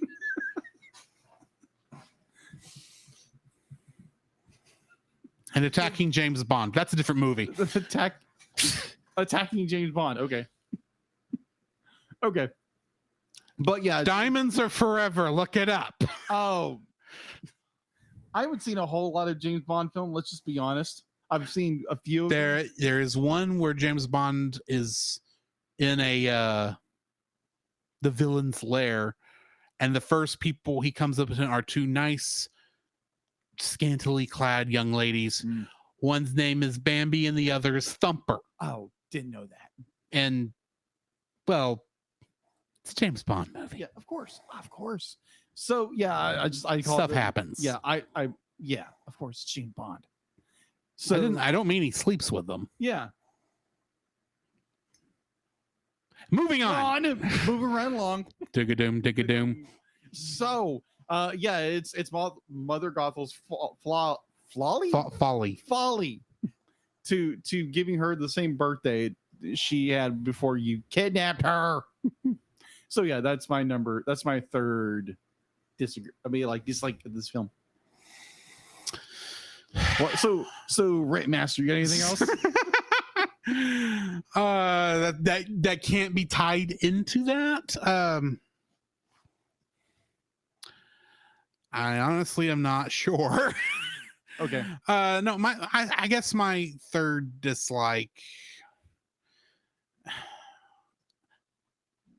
No, I every other thing that's coming to my mind can be tied into that first one for the most part, because it causes so many other little minor issues throughout the whole thing. Okay, I have one. It's a very, very, very minor nitpick. Okay. The lantern that the king and queen launch in the opening. Fair. Should not be the exact same design it is during the drawing on it. Should not be the exact same design it is during the I Seen the Light. Okay. It should be slightly different, and you can tell it's a copy paste. Yeah. Okay. Like I said, extremely minor nitpick. That is a nitpick. That's very. I just want Nikki in the pit. I want it just to be a slightly different texture. Okay. Just a slightly different drawing. I get it's the seal, but I kind of like. We know that he from the show that he always wrote a letter and hoping that his little daughter would find it. Yeah. But I kind of wish they maybe had written on the lantern like a little message every year that maybe was slightly different, so that there was at least a little bit of a different texture. Yeah. A little bit of a different look. Yeah. Same motif. Same. Obviously, you look at it and go, yeah, that's the same. That looks similar to the one they did the first one, but this feels like the lantern was mass produced. I just want each one to be a little more personalized year to year, because I feel as painful as this entire process has to be for them always looking for their daughter, that they would make each one of those launches meaningful, and they wouldn't have mass produced lanterns hanging out in the storeroom somewhere. I gotcha. But we do in the series know where all those we know where they all go. They will go to a very interesting little island with a lot of little leaf people on it. And a lot of like, why are we back here? I thought we left. Anyway, that was my third dislike. Yes. I think I know what your rating is going to be, but why don't you go ahead and tell us? Okay, so first off, so what was the rating beforehand? You gave it a 10, and I gave it a 9.5. Yeah. Mine hasn't changed. I thought about it. Honestly, I did. I thought about it. Just like, the time dilation between then and now. But this movie is still freaking amazing. Storytelling, animation, the whole bit. Like just golden. Mwah! Chef's kiss. Amazing story, amazing characters, amazing development, amazing the time and tested proven of sacrificial love. I love it. And like this movie is just so well rounded as a story, well rounded as characters, character development, characters falling in love with each other. It's just an amazing, terrible villain. Amazing, terrible villain that you want to see come to her ruin in the most spectacular way ever. And it's just like, love it. 10. What about you? Have you changed? No. Okay. Still a 9.5. This is a very well-made film. Yeah. And just like before, I did not go back and listen to our previous episode. Right. I have a strong feeling that I felt the same way about the opening then as I do now. Just maybe I did not give it as much, because that was long before we did likes and dislikes. So I'm sure I brought it up, but I did not have. You had the same gravitas. I can tell you I probably did not go into as much detail then as I did tonight. Right. So 9.5 still. Yeah. It's the film. Like I said, the film is good. It's a great film. It just could be better. Yeah. You could have made it just a little bit better. It's called Rapunzel's Single Adventures, and yeah, because there's a lot of hidden in that, and you kind of don't realize how much even the fluff episodes are actually important. Yeah, exactly. Just beautiful storytelling. There again, until you get to the groundhog grab. Oh gosh, those episodes could be left out every single time. It's like, will you leave out the gopher grab, please? I hate these episodes. They don't do anything. The only time they ever did anything for us was we says like, oh, there is somebody who doesn't like Rapunzel. Mm-hmm. And even he likes Rapunzel later on. Mm-hmm. So say la vie. Richard Kind, you did your best. Mm-hmm. Anyway, next week, what are we watching? A very despicable sequel to a despicable film that we have reviewed before. And I actually think Despicable Me 2 is better than the first one. I don't think I've seen the second one yet. Well, you've got a week. Yeah. To look for or watch more little gremlins saying banana. Ba ba ba banana ba ba ba ba ba banana. Okay, moving on. Join us next week for that. In the meantime, we're gonna go to intermission. Throw you some. When we come back, we're gonna be talking what we've been watching, news, and of course, the end of the Dark Phoenix saga of X-Men the animated series. This podcast is a proud member of Culture Box. Whether you enjoy geeky reviews, comedy, or original fiction, you can open up the Culture Box and find something excellent for your soul. Point your web browser to culturebox.media. This week, we suggest checking out the Untold Podcast, which is a speculative fiction podcast using the genres of sci-fi, fantasy, and horror, among others, in order to engage the culture's imagination from a Christian worldview. Every month, Nathan James Norman produces and narrates a new story presented in a unique and dynamic way. Check out the Untold Podcast at theuntoldpodcast.com to listen and leave a review on Apple Podcasts. The Cellcast would like to thank the following patrons: Ashley and Francisco Ruiz, Book of Gaming, PaulJPowers.com, and Melanie Dubois. And still not this to get person your because I name haven't on had the time to show, review plus get rid of uncut it yet. episodes, early access to the Cellcast Plus reviews, and special art from Jacob, please donate to us on Patreon. In my defense, I've had a busy week, and next week is also going to be busy. Same. So, yeah. I've got the weekend off because my lovely girlfriend is having a girls' weekend. I would have been there, but my vacation time ran out. That would have been awkward for you to be at a girls' weekend. No, they saying. they wanted me to come because they wanted to beat me. That's the thing. Anyway. Yeah. Anyways, Jacob, I have a question for you. What have you been watching? What have I been watching In the last 4 days? In the last 4 days, not a whole lot. Work, stress. Because literally, what was it? One day, be like, I got to work and just busy. And then it's like, oh, the director's there. Oh, crap, I got to go clean more stuff and stressing out about nothing. But so, yeah, I really haven't watched anything. I watched a lot of YouTube. And then if you don't know the channel, it's really fun. It's the Super Carlin Brothers on YouTube. They also do other stuff, but they do primarily a lot of Harry Potter stuff, and that got me to thinking it because I've been watching for a couple of days and like, wow, okay. And so I actually went to Audible, found the audiobook for the Sorcerer's Stone, not the Philosopher's Stone, Sorcerer's Stone. And I pulled out my old copy. I'm actually reading through Harry Potter and the Sorcerer's Stone right now. I think I'm at the end. I think I'm in chapter 3, I think. Just before everything goes nuts. Right. But yeah, and definitely it's when the audio is being read by Jim Dale. Who, I think he got a Guinness World Record for as many voices for his performance, and it's just incredible. Wow. But yeah, now granted, be like I'm listening to it, but at the same time, I'm hearing my own version of Dumbledore or Professor McGonagall or how Harry sounds. Because in my head, he sounds more like Daniel Radcliffe, but that's just me. Yeah,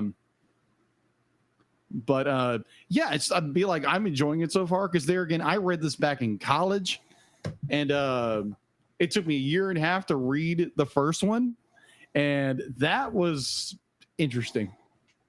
Let's just say I was a chaperone for a youth trip to, I think the first book, the last book came out, and everybody's reading it. Obviously, the youth minister has no problem with this, and I'm sitting behind two girls who at that point are Harry Potter fanatics, and I'm sitting there reading the book, and they were like, "So where are you at? Where are you at?" It's like, I'm at this chapter. And it's like, do not tell me anything, please. If you, I'd be like, obviously, for the most part, most of it was all around during that time. So it was like, no, do not tell me anything.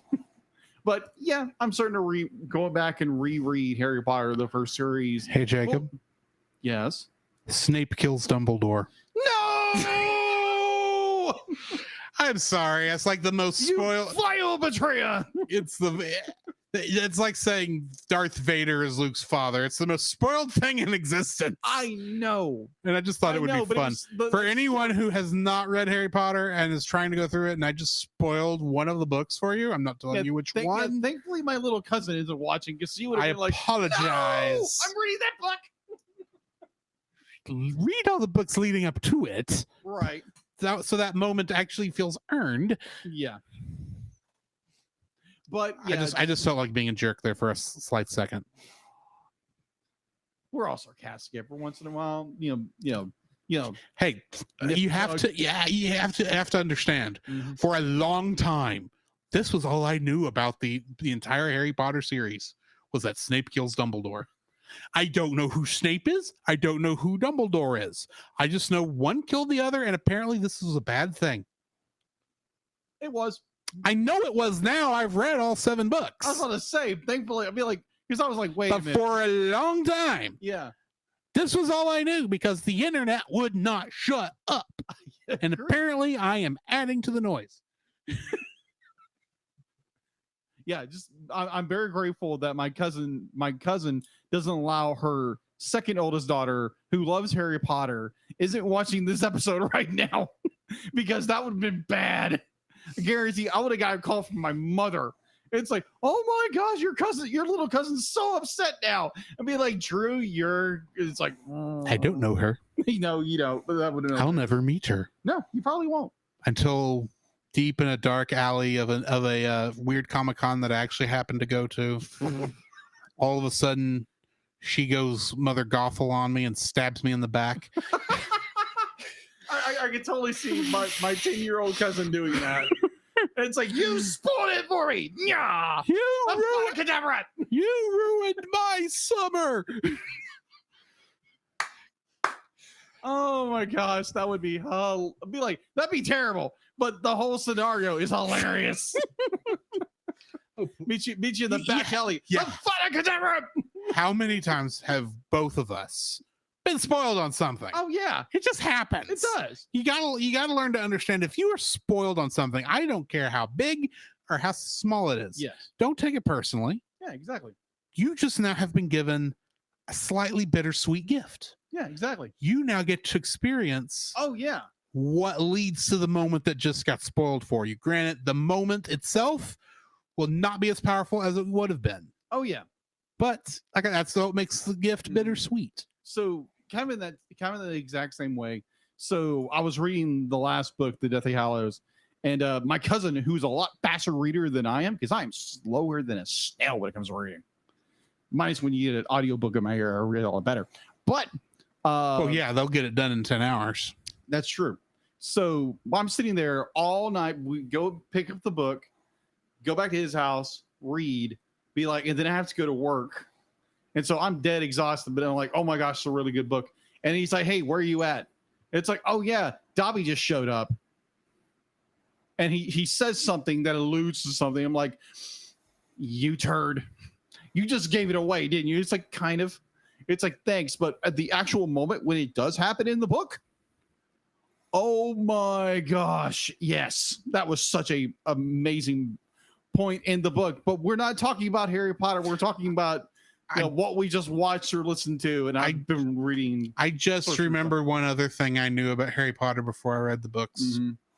Dobby has given Master a sock. Dobby is free. Yes. Like, Dobby, you look like Jar Jar Binks's deformed cousin. Hey, don't be ragging on Dobby. Granted, I only know that when I imagine Dobby, I have to imagine the version that was in the movies because that's the only way I've seen him.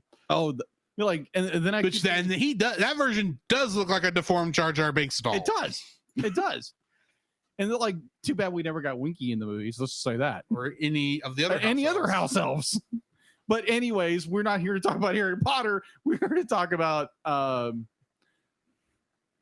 Never had Spew either, but anyway. Yeah, we never had Spew. Come on, give us Spew.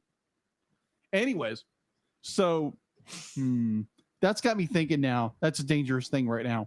So yeah, I have been reading. I'm starting to go through Harry Potter and the Sorcerer's Stone. So in that regard, that is basically all I've been watching and listening to. What about you? Nathan has us on, has me and both of us on another thing. That's right. On yeah. Contract is the wrong word. On point. On point. Yeah. For some upcoming collaborations that we're recording within the next week. I'm on one by myself, and then we have another one that's like a week from Monday. So I've been watching those things. Oh, okay. That doesn't tell you anything. No, no, Billy, it tells me everything. I need to start watching this thing on Netflix. I've watched, I finished Car Ranger, which I am, we don't talk about Turbo. I needed to get that finished before I'm going to be on Power Trip. Yeah. I have some thoughts. You'll have to just tune into that to hear my full thoughts on whether Turbo or Car Ranger was better. Okay. Gotcha. And let's just say nobody's going to be happy. I have opinions. They're not as monumental as I made that just sound. Yeah. You could probably guess my thoughts. But there's just ways that could have been done differently and it would have been fine. Okay. I'll put it that way. Okay. So, and then I started Skull Island on Netflix. There's a film. There's a TV show. We'll get to that in a couple weeks. I'll put it this way. I have a bad feeling based on some communications I saw between Nate and Dallas from Geek Devotions that there's going to be a lot of missed potential. Okay. I'll put it that way. On Skull Island? On Skull Island. Okay. But we'll get there when we get there. Right. Anyway, that's pretty much everything I've done outside of watching Strange New Worlds. Okay. And some YouTube. Okay. Because I actually haven't watched Secret Invasion yet this week. But anyway, other than that, that's about it. All right. What do we got in the news? The Cellcast News with your host Jacob Heron.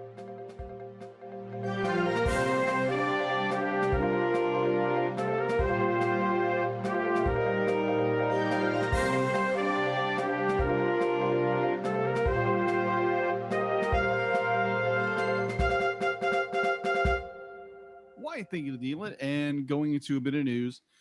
So we have mentioned this particular movie a few times. It was one of the last projects that Blue Sky was working on before they got shut down by Disney. And apparently that is finally coming to Netflix on Friday, June 30th, which is today. Right? Yes, today is the 30th. Yeah, 30th. So right now you can go to Netflix and watch Nimona, Nimona,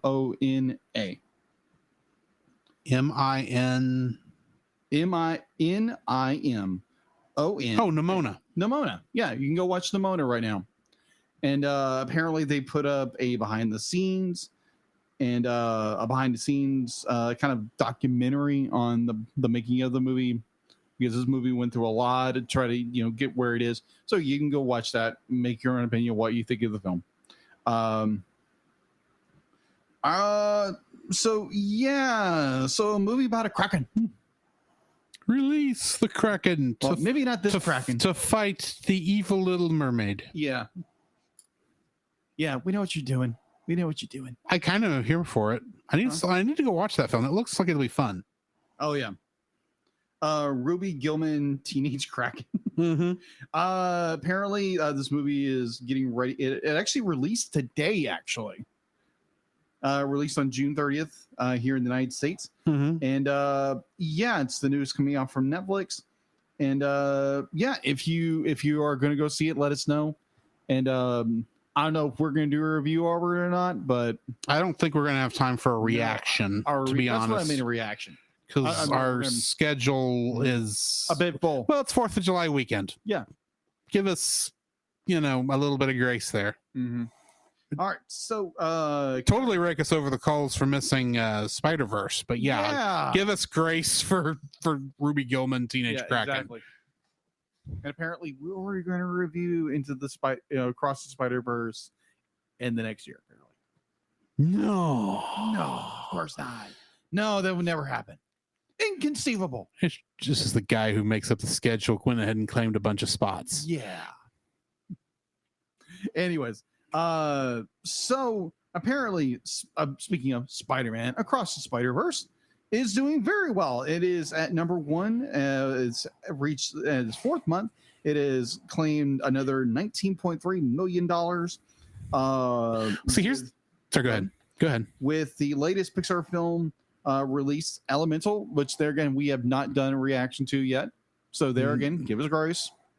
I'm not in a hurry for that one because Pixar does not have the reputation they once had. Yeah, agreed. But I've heard good things about it in some. It'll get reviewed. Oh yeah. Came in second place with $18.4 million in its second week. So Across the Spider-Verse has made so far $314.5 million with the weekend. It's doing very well. Elemental is which is in the second, which has $47.5 million, with DC's The Flash coming in number 3 with $72.4 million. If I can point out one little thing quick, Spider-Verse was number 1 the first 2 weeks of its release.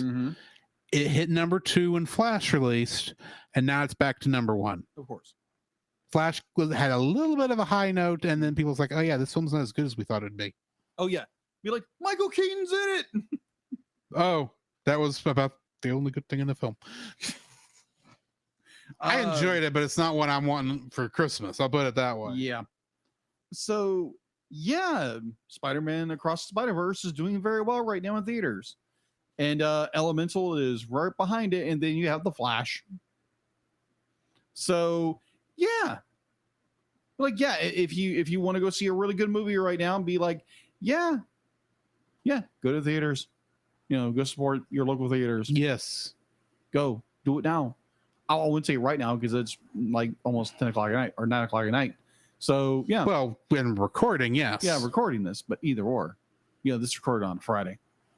So yeah, if you listen to this later, you just go watch it. Anyway, so that's all I have for in news, unless you have something else, Drew. I do not. All right. So it is time for us to deal with the Phoenix That and her pesky bird and her dark ways, and I may have an opinion about how this ends. Previously on X-Men. Meet the sulky, over-bulky, kinda hulky superhero. A two-fisted and electrically transistored superhero. An exotically neurotic, aquatic superhero. The Marvel superheroes have arrived. X-Men, X-Men, it's the day, X-Men, X-Men, coming your way.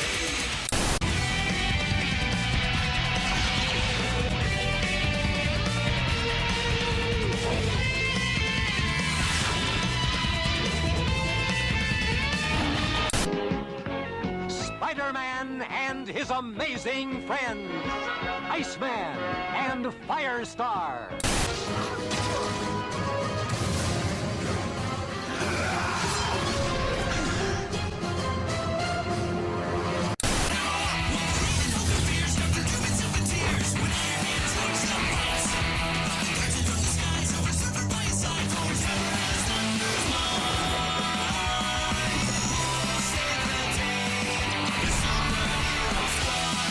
A couple of them are in these episodes today.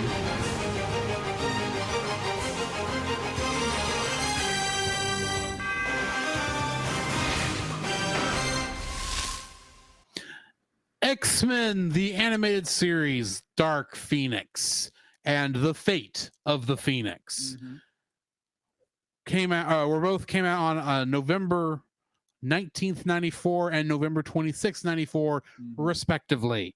Directed by Larry Houston and written by Larry Parr and Brooks Watchell, respectively.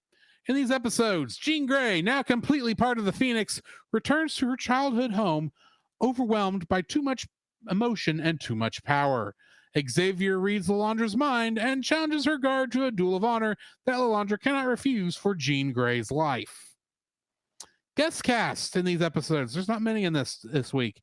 Richard Epcar is the voice of Gladiator. And Len Carlson is the voice of the Supreme Intelligence. And the Skrull Empress also, strangely enough. Yeah. Same guy. Funny how that worked. Yeah. Trivia for this one. When Beast is designing the mnemonic scrambling device, a signed photo of Carly Ann Crocker, his love interest from Beauty and the Beast, can be seen taped to his computer. Yeah. When Lalandra shows the X-Men the damage Dark Phoenix has done, among the alien onlookers are a Skrull, a Xenomorph colored red, a Kree warrior, and the Thing, Ben Grimm, colored dark green. And I would like to also point out, I noticed Green Goblin was in the audience too. Yes, I did. Jean dons her original Marvel Girl costume, green mini dress, yellow gloves, boots, and mask from the 1960s.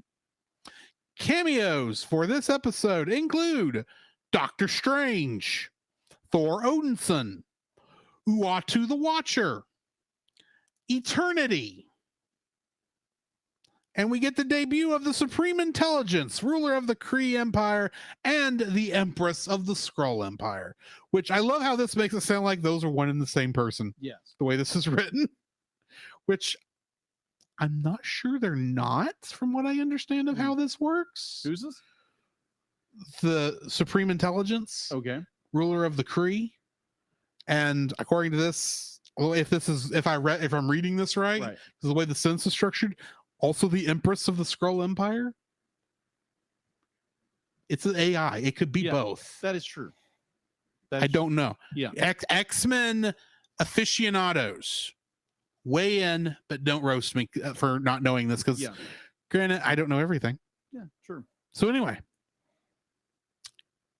Dark Phoenix. Yes. How this story ends. I want to point out that this is very obviously a Saban written show, because just a little. It's a good thing those planets were uninhabited, or otherwise this would have been a lot worse. Yes, just like the Megazord only destroys things in the abandoned warehouse district. Every single episode. Yes. How many abandoned warehouse districts are there in Angel Grove? And how big is Angel Grove? Angel Grove is obviously the size of Tokyo. Apparently. Since that's where most of the Super Sentai actually take place. Yeah. Anyway. Yeah. Also, don't forget the first dub of Dragon Ball Z that Saban partially wrote, and all the helicopters, Tien could see their parachutes, despite the fact none were drawn on screen. I didn't know that. And everyone got sent to another dimension instead of getting killed. That is hilarious. You gotta love 90s censorship and Saban sensibilities sometimes. Hey, at least it's not Four kids? 4 kids. Turning rice balls into jelly donuts. Yeah. Without reanimating them. Yeah. These jelly donuts are great. It's like, that's not a jelly donut. And I don't think that's a sweet dish either. But anyway. Yeah, anyways. Oh, and sending people to the Shadow Realm. Exactly. But yeah, 90s. Late 90s, early 2000s. Anyway, yeah, this is definitely Saban production. And I this will be interesting when in X-Men 97 actually does come out to see how much of these sensibilities actually carry over. Okay. Or if they're just going to do their own thing that's just kind of sort of based on this show. Yeah. But this is a good, we both know this is a good show. Yeah, agree. These episodes are good. The second one is, from what I know, the last episode of X-Men the animated series I watched. Because when I think back to the show, this is the last memory I have is Jean Grey dressed as Marvel Girl.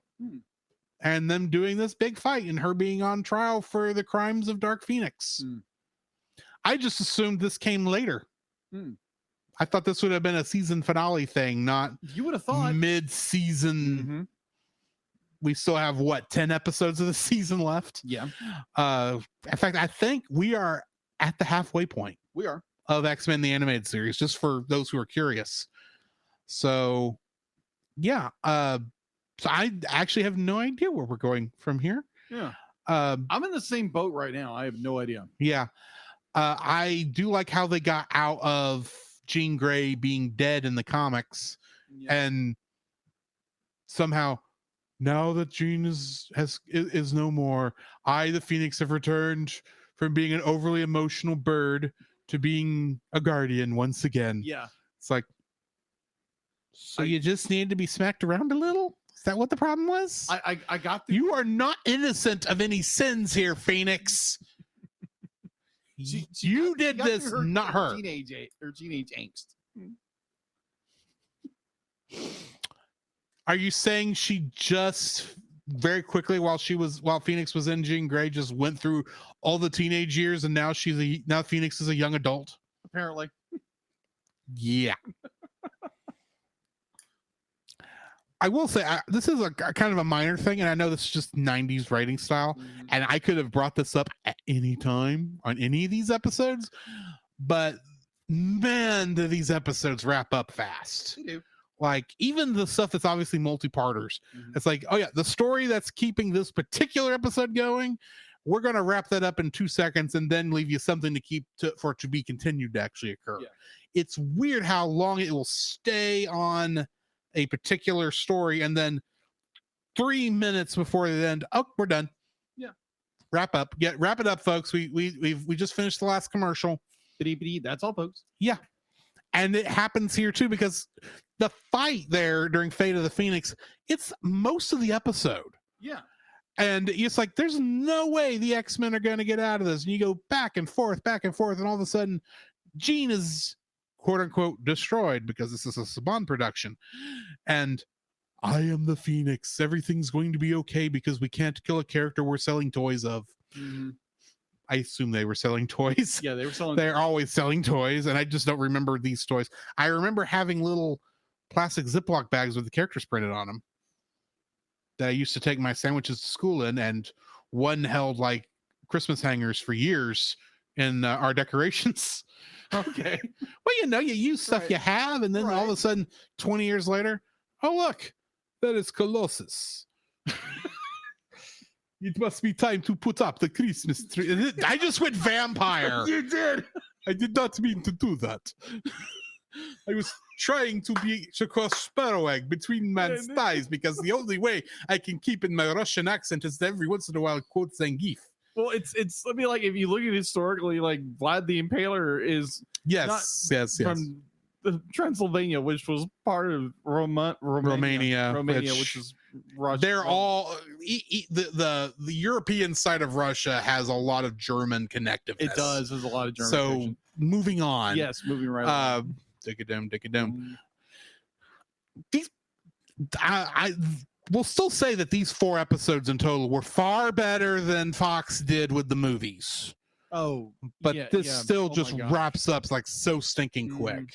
I think the comics might have. I don't know if the comics wrapped up this quick, but these wrap up so stinking quick. I do appreciate that Chris Claremont in these episodes has been getting a based on credit. Yeah, I don't think that's occurred in every episode, but all of the Phoenix and the Dark Phoenix stuff, Chris Claremont has been getting at least that much. Agreed. So kudos for giving credit where credit is due, even though I think a lot of these stories were based on Chris Claremont stories, because he wrote so much of X-Men for like 20-30 years. Yeah, back in the 80s. It's really more his than this Stan Lee's.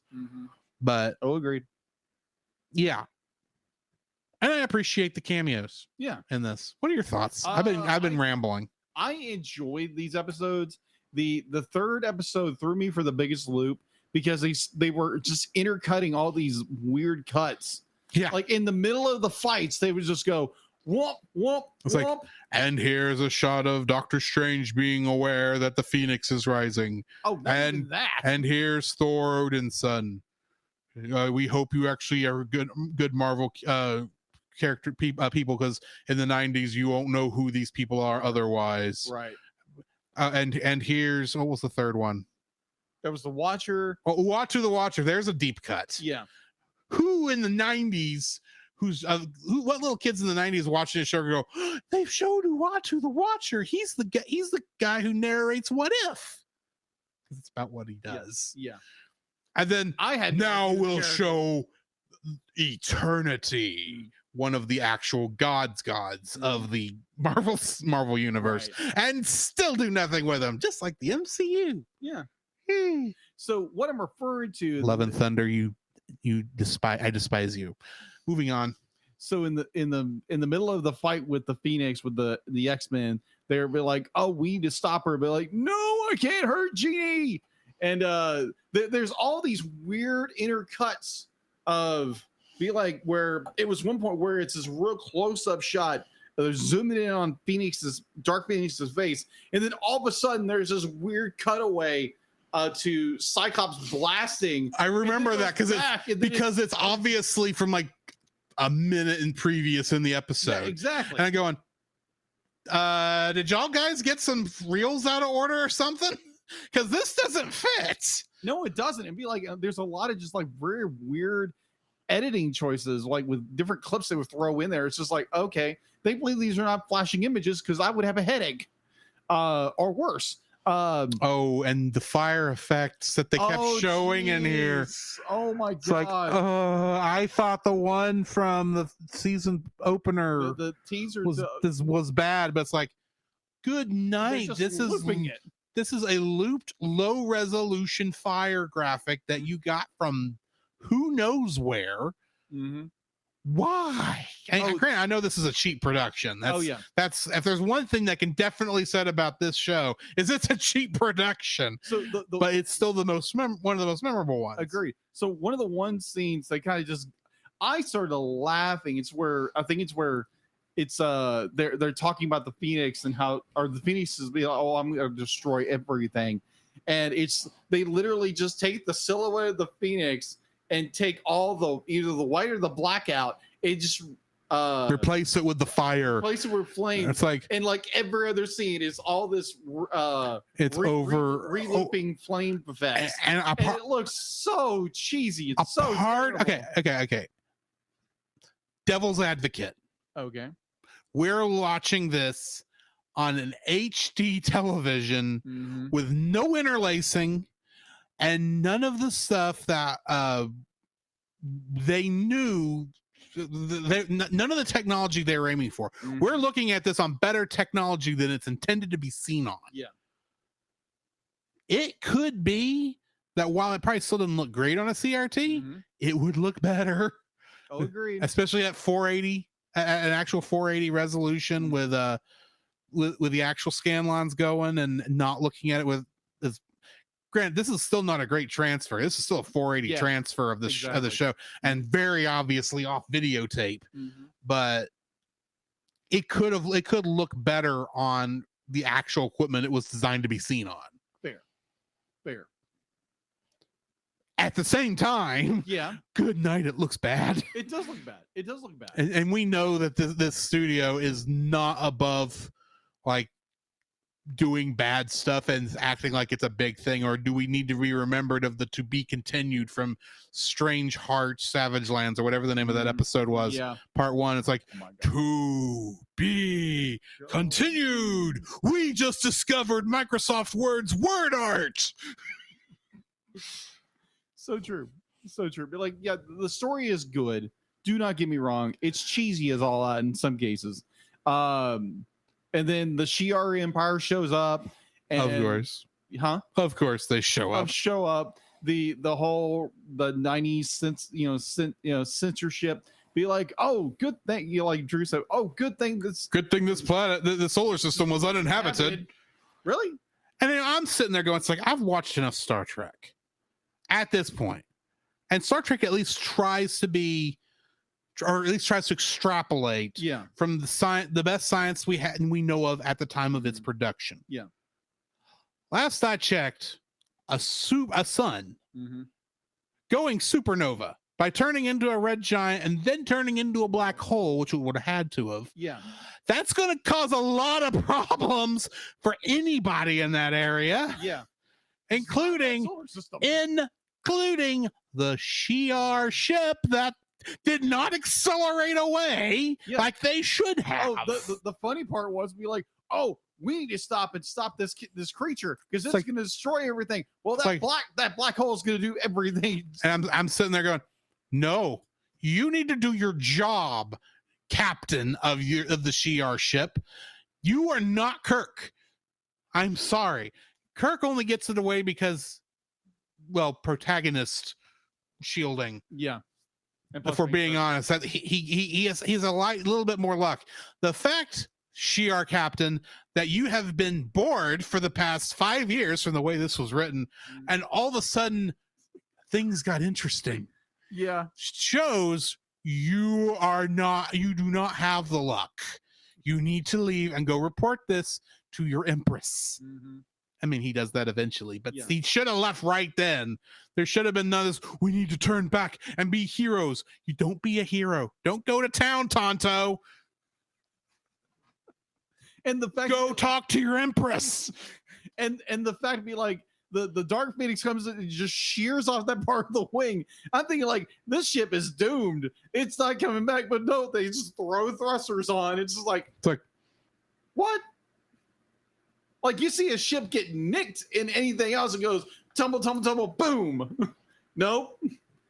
This is a kids movie show. Well, and they had a plot reason that they needed to survive, so they could go tell the Empress. Yeah. So that it's the next episode we get the trial of Jean Grey, Right. and not at the end of the season, which would have made I think a little bit more narrative sense. But at the same time, they didn't plan this for the end of the season, so whatever. Yeah. So yeah, be like good episode. It's like the whole thing, but like how much everybody loves Jean Grey and they want her to continue. And it's like, in the Phoenix gives them the choice to be like, you have to give a little bit of your life energy, your life spirit, or whatever the character says. And the spark has gone out of her. Yeah, the spark has gone out. The only way she can survive if the spark comes from another. And of course, Wolverine and Cyclops both jump and says, we'll do it. The spark does not necessarily have to come from just one person.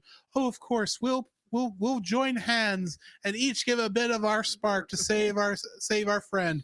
Bahudores, welcome Phoenix while we stand. I'm sorry, I got the end of Grinch in that moment. Oh my gosh, that was so good. That was good. That was so good. Oh my gosh. But oh my gosh, that was, to me, it was funny. It's okay, you can't kill off Jean Grey, so you have to bring it back in this very kumbaya. Oh my gosh, we're gonna share some of our life spirit. And there again, you said spark. And I'm like, because spark was the term Phoenix used. That is true. And I get it. Spark of life, the fire within her. That's how Phoenix would interpret life. Because she's fire incarnate. I agree. But at the same time, like, what are these Autobots? They're spark? I'm sorry. I'm probably the only one laughing about that, but same. No, I'm just imagining. It's the spark. I'm just imagining Jean Grey trying to pass on to Rogue the matrix of leadership. Like, oh my gosh. Well, Jean, you don't really have to hand me this. All I gotta do is touch you, and I'll just absorb everything.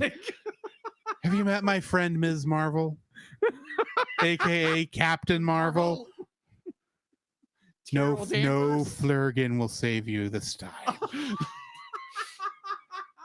I'm saying that having seen the trailer for the Marvels, and we get to see a whole herd of Flurgan kittens. I'm like, please say these are Goose's kids that are going to save Kamala Khan. But anyways, be like, yeah, this was a good episodes, 4-parter, and I think the ending was good. It was cheesy, but it was good. It was 90s cheesy, so it was Gouda. Right. Yeah. But anyway, yeah, that's the end of it. That's we've wrapped up the Dark Phoenix saga. We're gonna finish up the rest of it, I think, in like 2 episodes. I think season 3 ends after the next 2 episodes. We were at the end of season 3. Next week we have Orphan's End and Love is Vain. And I think there is a interesting little cameo or Easter egg in one of these 2 episodes. I think is where I remember seeing it. But yeah, join us next week for that, along with Despicable Me 2. And yeah. So the next movie we're doing after that. I don't know why you put that on the list, but we'll get there when we get there. In the meantime, this has been Drew. This is Jacob. And we'll catch you in the next frame. You can follow Jacob on his Facebook at Jacob B. Heron. His Facebook page, Jacob's Daily Art Corner, where he tries to draw each and every day. His Instagram at Jacob B. Heron. His Twitter at Jacob Heron. And his Letterboxd at Jacob Heron. You can find Drew on Facebook at Drew Dodgen. His Facebook page, Drew's Photo Bin, to see his photography. His Letterboxd page at GGeorge759. His Twitter at GGeorge759. And Instagram at Drew Dodgen. You can like us on Facebook at the Cellcast Podcast. On Twitch at the Cellcast Gaming. On YouTube at Cellcast. On Twitter at cast_cell. The Cellcast can be found at Apple Podcasts, Google Play Podcasts, Stitcher, Spotify, or anywhere else fine podcasts are downloaded from. Please rate and review us where you found us, and also on Podchaser. Email us at thecellcastpodcast@gmail.com. The Cellcast is a proud member of both the Pop Americana and Culture Box media networks. For more information, please see the link in the description. Our theme song is Drop and Roll by Silent Partner. And remember, that's Cell, with a single L.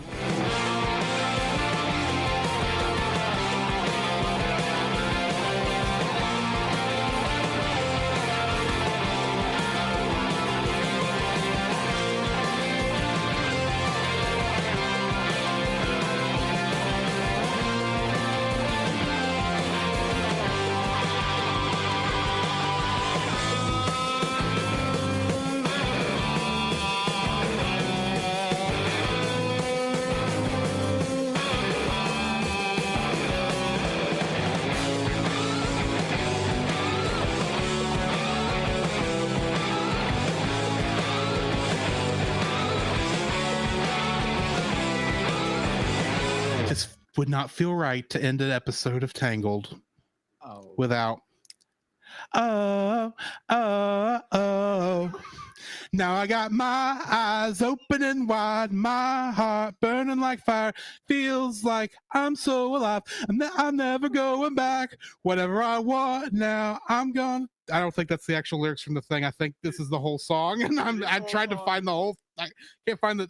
Anyway, yeah.